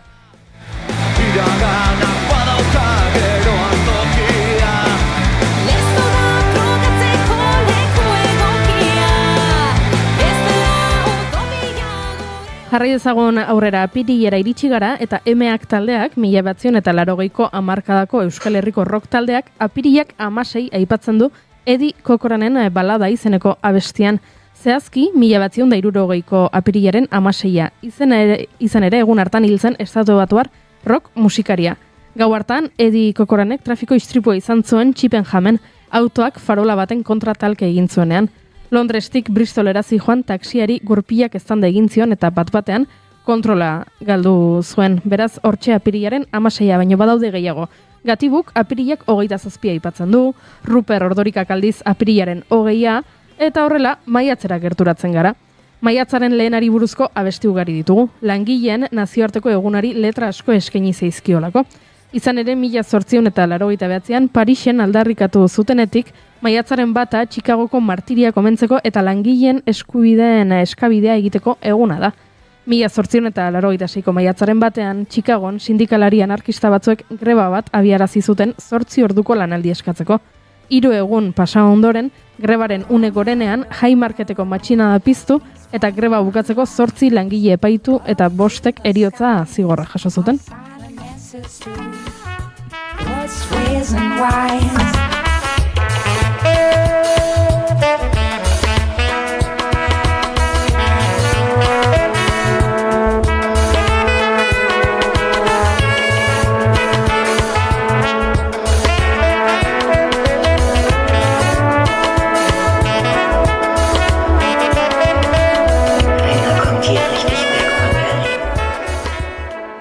Eta noski langileen eguna garrantzitsua da, baina Euskal Herrian badugu maiatzan beste gertakari oso ospetsu bat. Orion, balea agertu zenekoa, hori bai garrantzitsua. Orioko baleari 20 bertso anonimo dira, 1900 eta lehenengo urtekoak. Benito Lertxundi Oriotarrak 1977 urtean bertsio laburtuan Euskal Abesti Herrikoi bihurtutakoak. 1901ko maiatzaren 14an Orion balea bat nola arrantzatu zuten kontatzen du. Bizkaiko golkoan harrapatutako azken sardako balea izan zen eta Orioko arrantzaleek arpoirik gabe dinamita erabili zuten animalia hiltzeko. Maiatzaren 14 egunian Orioko herriko barraren aurrian Balia agertu zan behatzik aldian.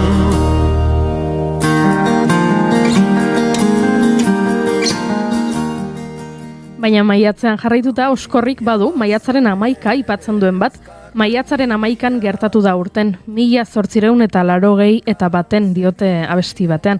Baina zer gertatu zen egun hartan? Sakamantekas hil zutela. Juan Díaz de Garaio Ruiz de Argadoña izango itiz Sakamantekas edo Zurrumbon deitua, 19. mendeko serioko hiltzaile arabarra izan zen.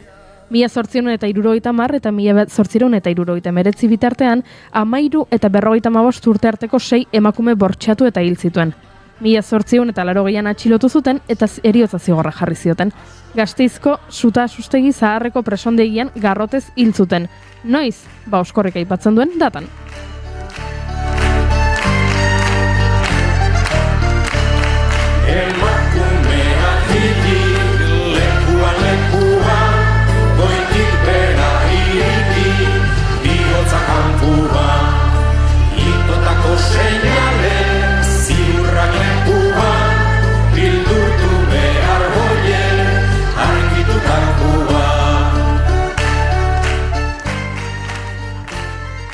Ekainera joko dut orain, hainbeste eriotzarekin triste jarriko naiz bestela.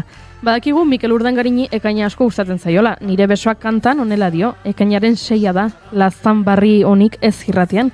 Eta ekainako 27 kantan aldiz, ekainako 27 2002 urtean, Aupa mutil, zetan zabiz, azkenian idazten dautxut. Baina agian ekaineko data bat aipatzen duena abesti ezagunena bendetarena da. Ekainak 24 badakizue, egun handia izaten dela herri askotan, San Juanak, solstizioa, festak, sua.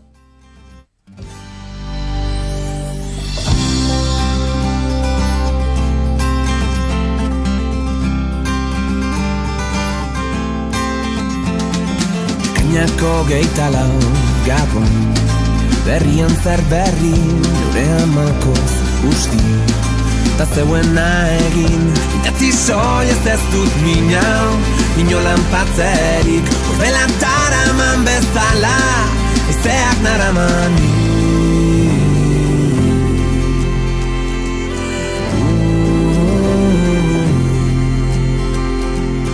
Aizeak eman ditu, milaka Uztaierako abesti bakar bat datorkit burura, ez dakit Inigo Julen zuei besteren bat etortzen zaizuen, baina niri Negu Gorriak taldearen Txakito etorri zait burura, ze bertan uztailaren 26 aipatzen da. Eta zergatik, egun hori garrantzitsua delako mugimendu latinoamerikarrentzako, 1953ko uztailaren 26an Fidel Castroren taldeak Moncadako kuartera erasotu zuen Kubako Santiagon. Erasoak porrot egin zuen eta errebelden buruzagia atxilotua izan zen. Horrela, Fidel Castroren izena, historian bere bidea egiten hasi zen. Abokatua izaki, berak prestatu zuen bere buruaren defentsa. Epaiketa, Batistaren diktaduraren aurkako aldarri zena eta Kubako iraultzaren atari bihurtu zen. Uztaila aipatuta, burura etorri zait ez da euskaraz, baina Piperrak taldeak Sanferminekin lotuta 6 de julio abestia badu, eta kaso Sanferminekin lotuta euskarazko abestiren bat egongo da. Uztaila aipatu dezakeena. Errealitate orain, kamila izan denezua, irekitzen du alain. Uztailako 26, kampamendutik herrira, gora gerrilla, gora bakea jadatxean gara. Horezko pasabideak, banderak eta loreak, txaropenaren ilusioa gaztatu egiten da.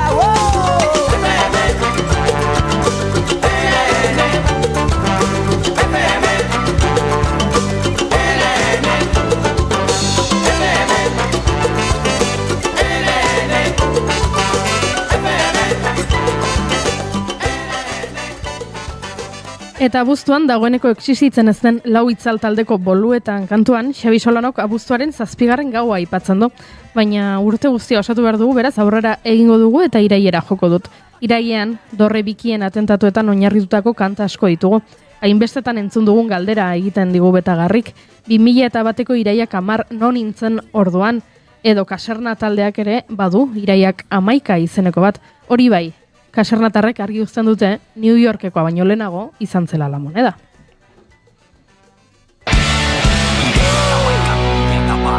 Baino lehen izan zen La Moneda, bazazpi urte egun bakar bat, zeinote oroitzen dena. Iraiak 11.001, New York baino lehen izan zen la moneda, 17 urte egun bakar bat, zeinote oroitzen dena.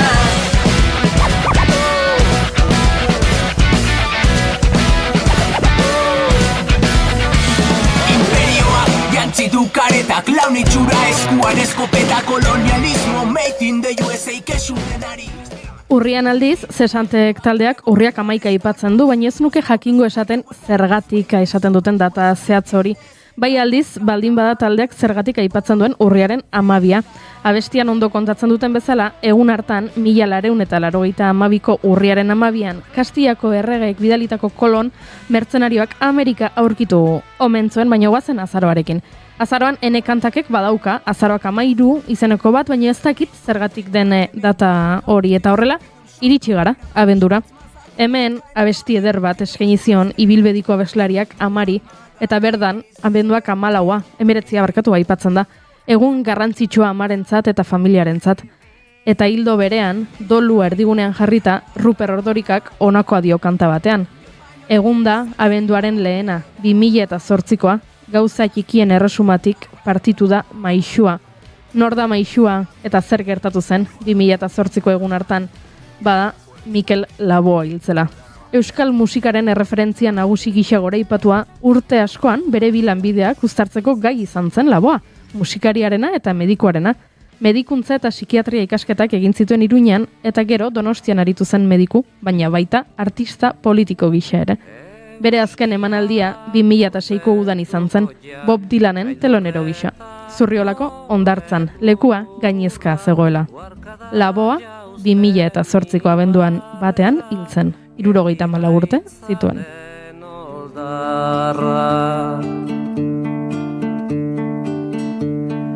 Gure baitan datza eguzkia, iluna eta izotza, urratu dezaken argia, urtuko duen bihotza. Bihotza bezain bero zabalik, besoak eta eskuak, gorririk ikus dezagun egia, argiz beterik burua. Batez goxe dira bueno, ez gara gu asetuko, bat inon loturik deino, ez gara libre izango.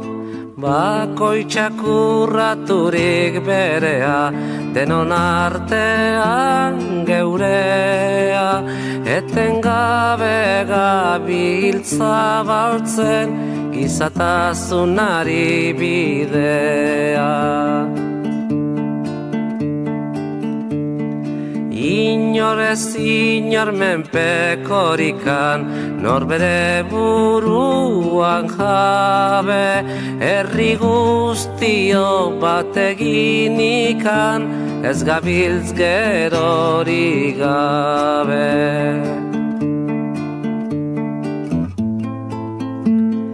Batez goxe dira bueno, ez gara gu asetuko,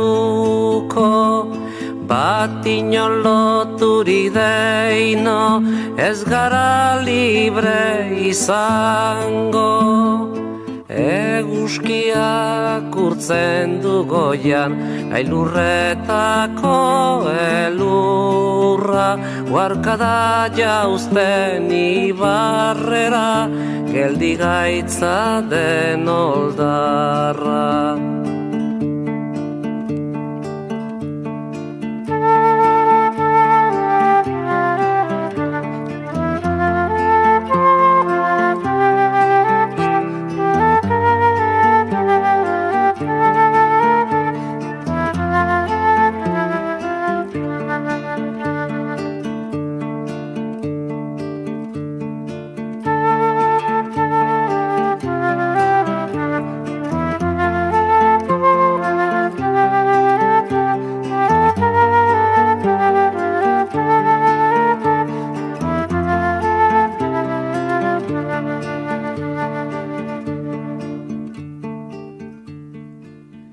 Entzuleo goizeko 11:22 dira, kantu eta datekin dantzan ibili gara azken minutuetan, eta lauaren martxa baten lehen notak honekin egin ditugu, justu azkenak, baina bagoaz, aurrera oraindik gonbidatu gehiago orkestu behar dizkizuegu eta hementxe bigarren kafean.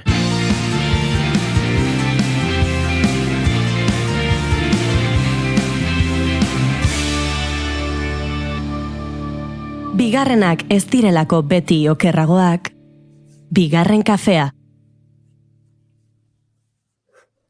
Naiz irratia entzuten ari zara. Bilbo aldea, 92.2. Gasteiz eta Arabako lautada, 91.5. Donosti aldea, 93.8. Gernika, 96.7. Leitza, 95.1. Bortziriak, 103.1. Urola, 91.8. Goierri, 102.2. Legazpi, 94.6. Naiz irratia.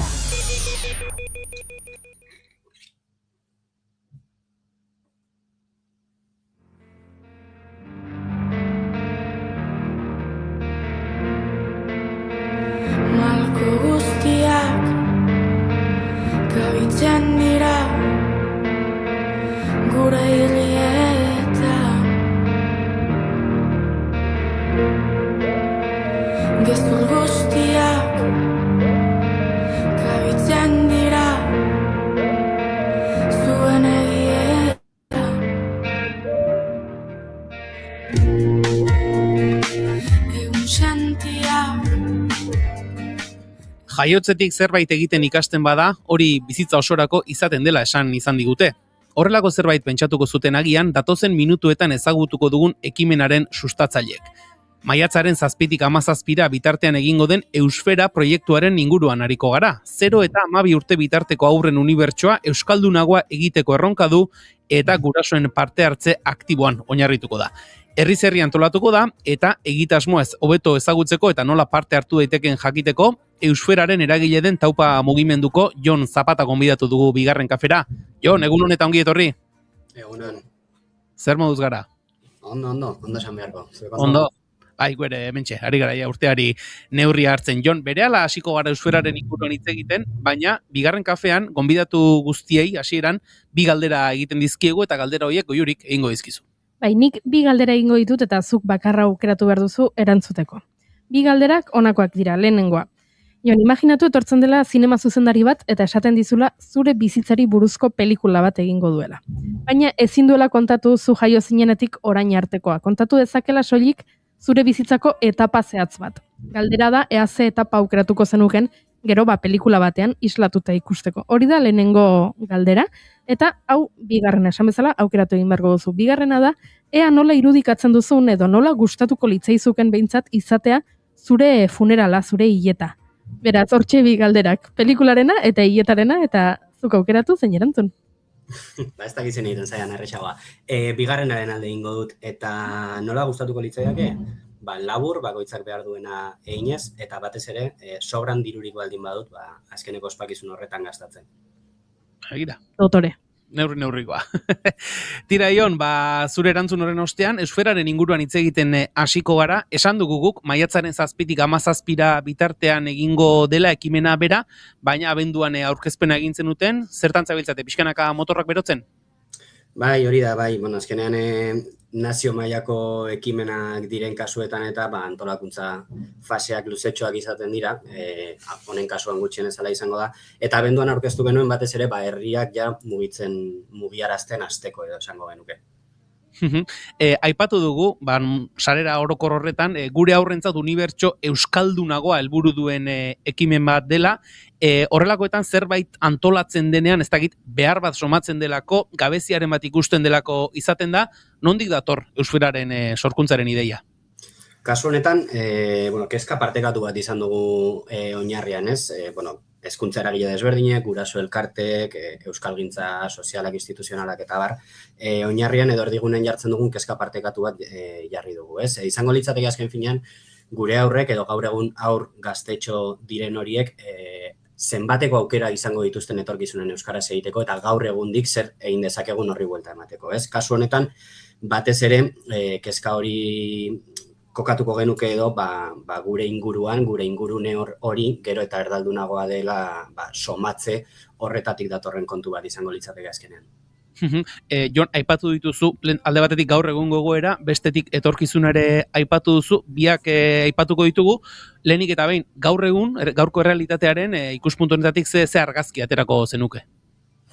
Zaiak izaten dira lako galderak ere, ze ikuspuntu ekarri dezakegu erdigunera. Kasu honetan igual aurretan pixkat zentratuta gehiago ez, ikusi dugu azkeneko urteetan batez ere bilakaera teknologikoaren bitartez eta ikusentzunezkoen sorkuntza masibo horren bitartez inguru hori batez ere erdalduntze fase batean edo ikusten dugula, ez? Ikusentzunezkoen mundu horretan kompetentzia askoz eta askoz zailagoa da, euskal produktuak sortzea ez da hain erresa kasu batzuetan, ez baitago hainbesteko aukerarik eta horrek batez ere aurren ingurune horretan eragin handia dauka. Baina, ez hori bakarrik, ez? Azken finean ere, gurasoen hizkuntza praktikak nolakoak diren erdigunen jarri nahiko genuke kasu honetan ere, horrek azken finean aurrak modu batean edo bestean hezitzeko ideian oinarritzen delako, gehi hezkuntza arloan ikusi da, ez? Azkeneko urteetan eta edo, aspaldi diagnosi partekatua izango litzateke hezkuntzak bakarrik ezin duela, ez? Ume bat, aur bat edo jendarte oso bat euskaldun du. Orduan, zaila da diagnosi bakarra egitea, baina egia da, atzera pausuak izateko aukera dugula, naiz eta aukera asko ere baditugun, ez? Aurret asko eta asko ereduan matrikulatzeko aukera egoten da, batez ere ikusten dugu ezagutzaren unibertsalizaziorako aukeraren bate on daitekela, eta horiek izango lirateke balantzan jartzeko bi kontuak, ez? Bai, Jon, aipatzen zenituen, ez, eragile edo talde ezberdinak alde batetik gurasoak aipatzen zenituen, bestetik hor dago hezkuntza komunitatea bera ere, mundu digitala ere, gaur egun ezinbestean kontuan hartu beharreko eremua dena, zentzu horretan pentsatzen dut euskararen prestakuntza honetan garrantzitsu izango dela, ez? Aipatu ditugun, esparru edo eremu hoietako bakoitzak bere realitatea islatzea eta nolabait ere oinarrizko abiapuntu bat jartzea nonekin eta zertanekin garbi identifikatzeko. Hori da, zalantzarik gabe, nik uste kasu honetan, elkarlanean aritzeak puntu positibo hori daukala, ez? Bakoitzak beretik aurrera pausoak emateko aukera izango dugula. Hezkuntzak beretik, guk batez ere fokoa jartzen dugu, eremu ez formal, aisialdi antolatu eta ez antolatu horretan batez ere, eta familia giro horretan eragiteko aukeran. Guraso elkarteek ziurrenik ere arlo horretan eragiteko aukera izango lukete, eta gero mundu digitalarena hor bestelako eragile batzuk badaude, baina baliabide asko sortuak daude dagoeneko, orduan horiek ere erdigunean jartzea izango litzateke intentzia. Ez hainbeste dena berria sortzea, baizik eta dagoen hori biltzea eta horri atera bide polit bat ematea. Entzulei aipatuko diegu, eusfera.taupamugimendua.eus webgunean duzuela, eusferari buruzko informazio guztia, webgunea euskaraz, gazteleraz eta frantsesez dago. Pixka bat, maiatzari begira jarrita, Jon, nola garatuko da, nolakoa izango da 7 egunetako, 10 egunetako eusfera hori? Ekimenean bi hanka jarri ditu gutxi gora bera edo, jolan aipatzekotan bi hanka nagusi izango lituzke, ez? Bata, eta garrantzia handia daukana berez, bada, gurasoekin, edo, gurasoak esaten dugunean, esaten dugu ez, aurrekin, edo aurren heziketaren gainean erabakia izan dezaketen, helduak, ez, kasu horretan. Orduan, gurasoekin egin beharreko sentsibilizazio lana eta ahalduntze lana, nola? Noski, ez da bakarrik esatea ze problematika ditugun gaur egun, ze erronka ditugun, baizik eta erronka hori egin nola aurre egin, baliabide eta tresna batzuk eskura jartzea. Eta hanka honek nahikotxo indar izatea dugu buruan. Hau batez ere, dagoeneko abiatua dugu eta sortzen ari gara baliabide desberdinak eta orduan maiatzaren 7 bitarte, eta noski maiatzaren 7tik aurrera, baliabide horien sozializazioan eta edapenean ibiliko gara. Eta gero beste hanka izango litzateke ja igual, maiatzaren 7tik 17 gauzatzekoa gehien bat, ez? Kasu honetan, tokian tokiko antolakuntza egonen denez eta helburua izango litzateke herri mailako elkargune desberdinak sortzea, non familia desberdinak elkartuko diren, eta aurrekin harreman hori duten helduek ere parte hartzeko aukera izango duten. Azken finean ez da izango zeo zer berri, baina bai propio honetarako antolatzen diren ekintza batzuk, non proposamena izango da, noski, hizkuntza irizpide batzuen gainean egitea, hizkuntza erdigunean jartzen duten ekintzak egitea. Hau da, ez da inbeste antzerki bat ikustea, baizik eta gehiago txango bat egitea, non elkarrekin egon gaitezken eta kontu horiek. Hau herri mailan antolatzeko proposamena dago, azken finean komunitatea irudikatu ahal izateko zentzu batean ere, eragile guztiek implikazio parte bat izan dezaten eta halakoak. Eta herrietara fokalizatze hori edo, esan edut, herri bakoitzak bere antolatzearen autu hori edo, zer da akaso, esan edut, egon litezkelako, puntu orokorrak edo nonekin puntu orokor batzuk egon litezke, baina tokian tokira egokitutakoa izateak eraginkortasun handiagoa bilatzen du? Zalantzarik gabe, bai. Hemen aldagai asko sartzen dira jokoan, eta lurraldetasunak gurean gutxien ez daupan eragin handia daukan kontuetako bat izaten da. Ez bakarrik errealitate soziolinguistikoen aldetik, baizik eta aukeren aldetik, ez? Esango dugu, Marzilan edo ez dakit alako herriren batean, adibidez ez dago aukera zuzenean D ereduan matrikulatzeko, orduan ezin duzu berdina planteatu askoitin eta alako lekuetan. Guk egiten duguna normalean izaten da, aterki orokor bat irudikatu, malgutasun puntu handi batekin, ez esango genuke. Eta horregatik izaten da garrantzitsua batez ere tokian tokiko horretara moldatzeko aukera ustea. Noski, gu ez gara, ez dakit nola esan, ez dugu tokian tokiko errealitatea inbeste ezagutzen, eta alde horretatik esango dugu herrikoek ezagutzen dutela edo duzuela ez, inork baino hobeki tokiko errealitatea. Orduan, helburu orokor batzuk finkatzen ditugu, proposamen orokor batzuk egiten ditugu, baina gero azken finean tokian tokiko errealitatera moldatzearen ideia horren atzean dagoena hori da, ez? Benetako efektiboa izan dadin aldaketatxo horiek implantatzea edo. Eta demagun, Jon, nik nire herrian antolatu nahi dudala, ez dakit, izena eman aurretik ezinbestekoa den taldetxo antolatu bat egote edo aipatu ditugun, ez dakit, hezkuntza komunitatea, gurasoen komunitate hori, nolabait ere elkar harremanduta izatea lehenago, edo nola eman dezakete izena herri bezala? Bai, guretzako ideala, ideal moduan ikusten duguna izango litzateke herri mailako eragile desberdinen implikazioa, edo herri mailako euskaltzale desberdinak, guraso elkarteak, hezkuntza arloan lanean ari diren ikastetxe desberdinak, euskara elkartea nola ez, eta halako eragile desberdinek osatutako taldetxo bat edo batzorde bat osatzea. Hau idealetako bat izango litzateke, efektiboagoa izaten oidelako batez ere, baina ez da ezinbestekoa, noski. Guraso elkartea bakarrik baldin badago herri horretan, guraso elkarteak hartzen badu hau aurrera eramateko ardura, perfecto. Ez baldin badago guraso elkartea eta baldin badago, hau tokian tokiko errealitatera ere moldatzeko kontua izango litzateke. Lehendabiziko pausua bai, gomendatzen dugu gutxienez, inguruko norbaitekin partekatzea, ikustea animatzen diren zeo zer egitera honen inguruan, eta behin hori izan da, gurekin harremana hartzera gonbidatzen dugu jendea zuzenean, gure bitartez igual ere bestelako eragileekin eta herriko bestelakoekin harreman hartzeko aukera daiteke kasu batzuetan. Jon, zuk zeuk aipatu duzu aurreko erantzun batean, Euskal Herriaren luze zabalean oso errealitate ezberdinak aurkitu daitezkeela gai honen inguruan, zuk zeuk Martillako adibidea jartzen zenuen ez, Martillako herri bat edo hemen Gipuzkoa erdialdeko herri batean, oso errealitate ezberdinak daudela, eusferak badu nolabait ere alde batetik, aipatu dituzun baliabide horiek elkarbanatzez haratago, ez dakit, herrien arteko sare moduko bat sortzeko helbururik edo burutaziorik edo badu?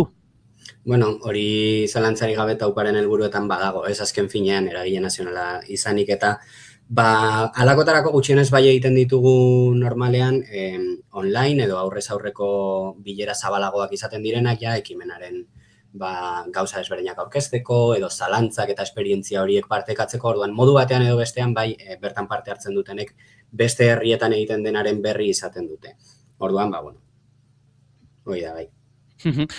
Jon, lehen atera den beste gaietako bat, sare sozialena izan da, 0 eta 12 urte bitarteko haur eta gaztetxoengan zuzendutako egitasmo batez ari gara, mundu digitala gero eta presenteago dagoen leku batean, eta lehen hausnarketa interesgarri bat egin duzu, baliabideak sortzea, baino bezain garrantzitsua izan litekeela dauden horiek ondo erabiltzea eta dauden horietaz ondo baliatzea.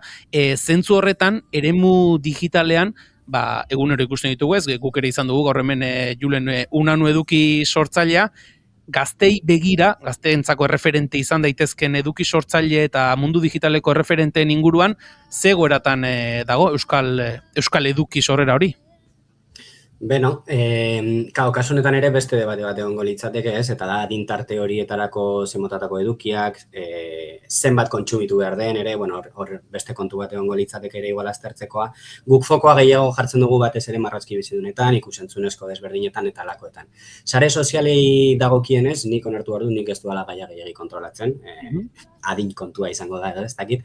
Eta alde horretatik, imaginatu dezaket beste eremuetan gertatzen diren gauza antzekoak gertatuko direla. Badaude referente oso onak, baina ziurrenik ere gehiagoren beharra egongo da, gehiago horiek egoteko baliabide batzuen beharra egongo da, edo gutxienez apostu sozial bat, edo politiko bat, edo instituzional bat, ez dakit nola esan oso ondo, baina apostu bat egon behar dela alde batetik edo bestetik hau sustatu alizateko, zalantzarik gabe, ezinbestekoa da gure horrentzako referente euskaldun positibo horiek sortzea.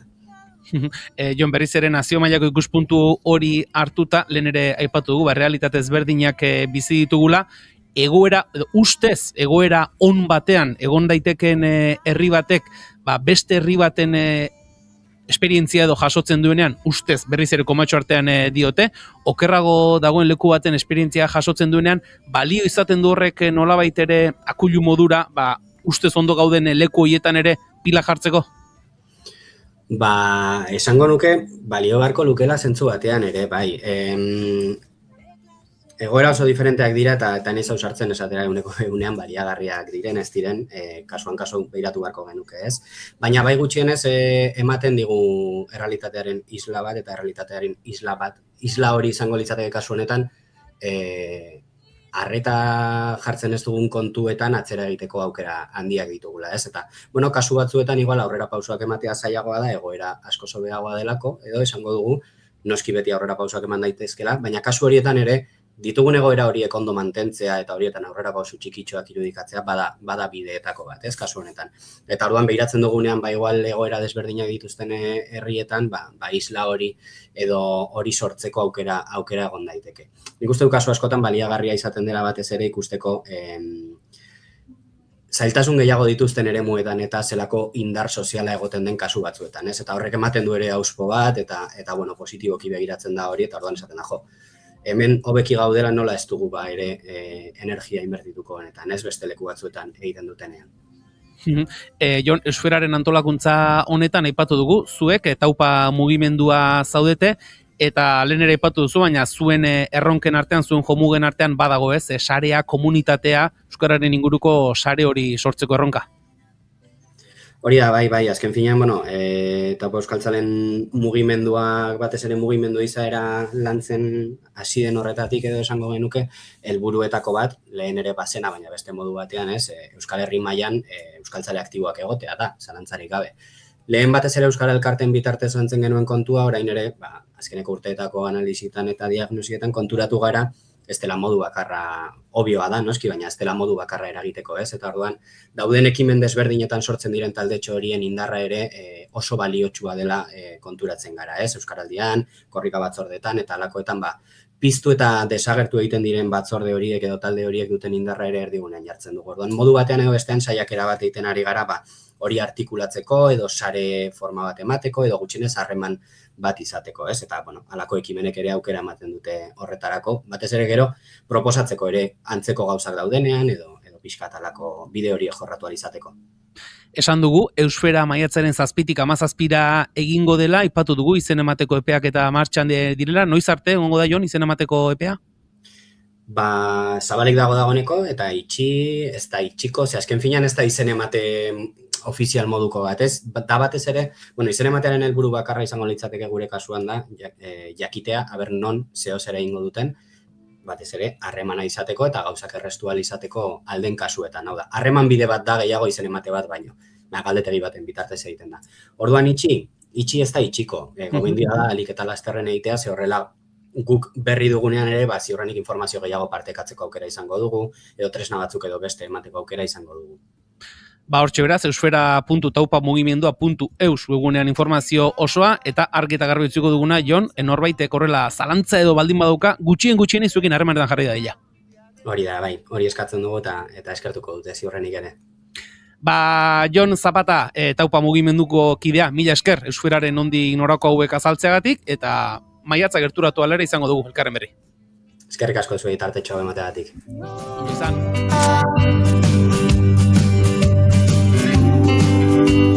Egun eta gau ezerezarekin urtzera noan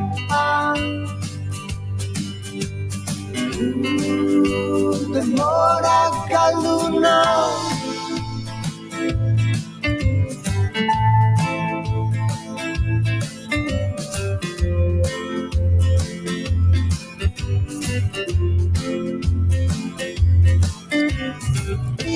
Aitzetara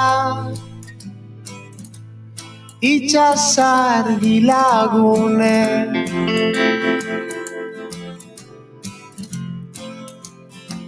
bidalita egarriz euriei itxarote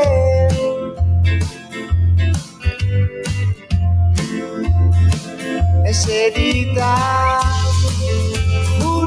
nekatu honen hibernazioa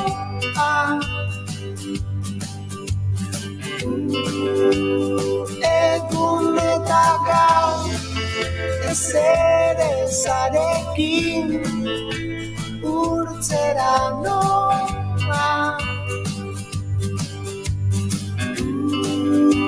denbora galdu nau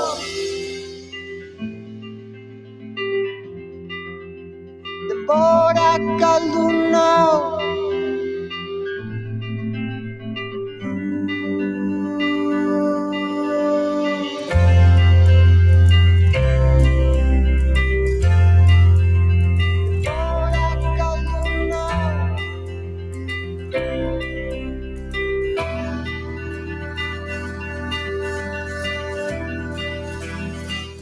Goizeko 11:40 minutu, azken txampan, azken kilometroan, azken zuzengunean murgiltzen ari gara mentxe bigarren kafean zuekin entzuleok, baina oraindik Goiurik dio ez baduela zer kontatu nahi duen eta zer elkarbanatu nahi duen zuekin.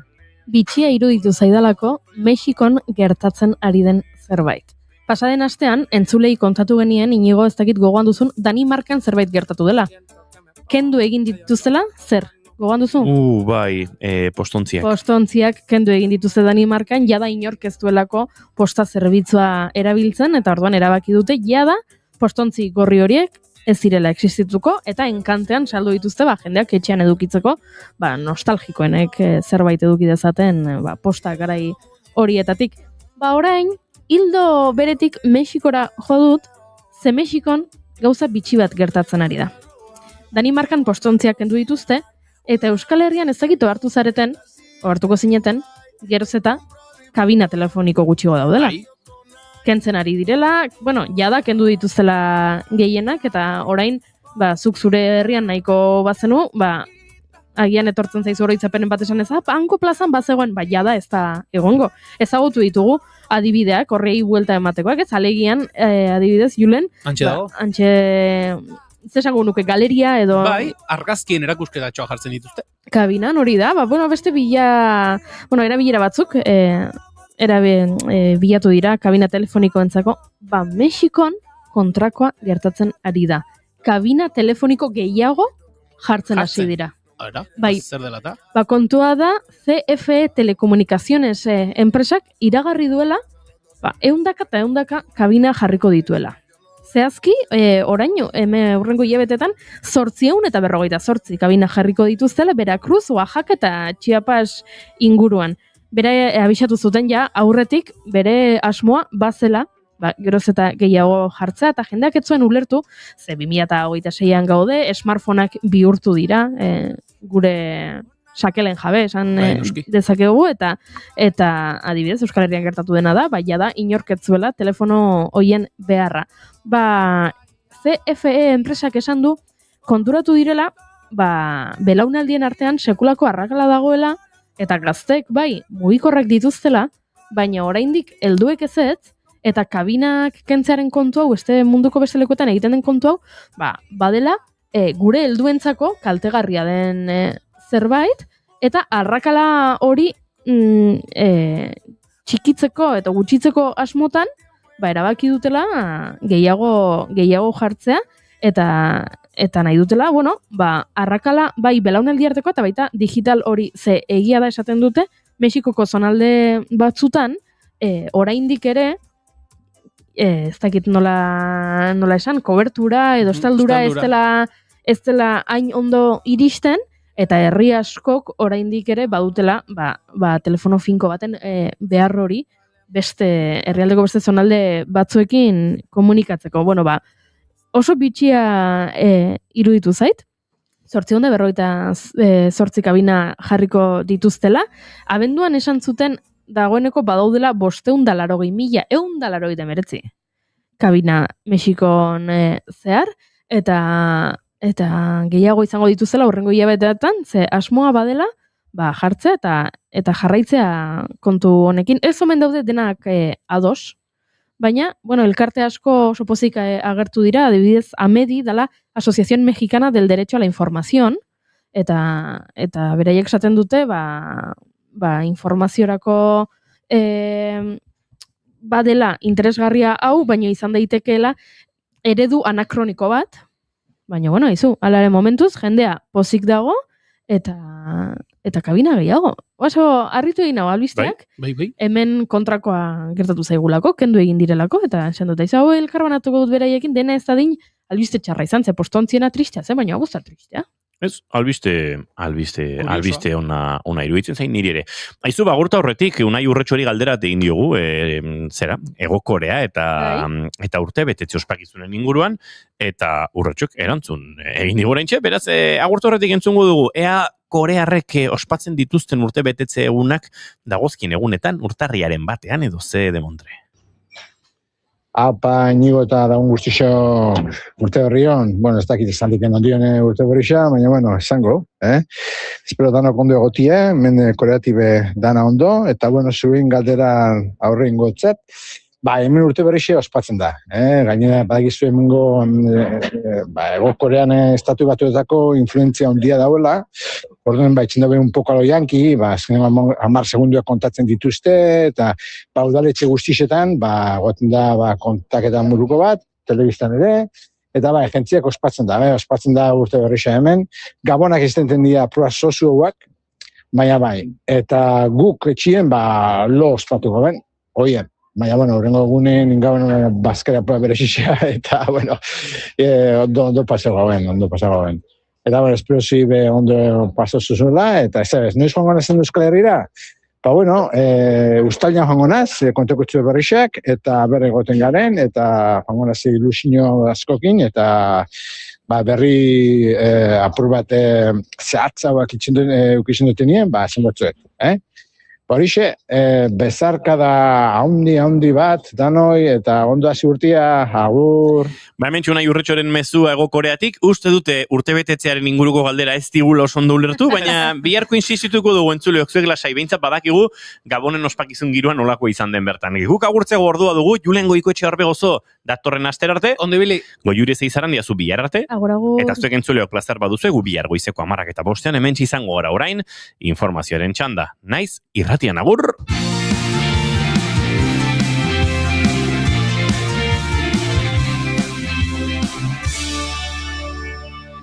Keep calm and bigarren kafea.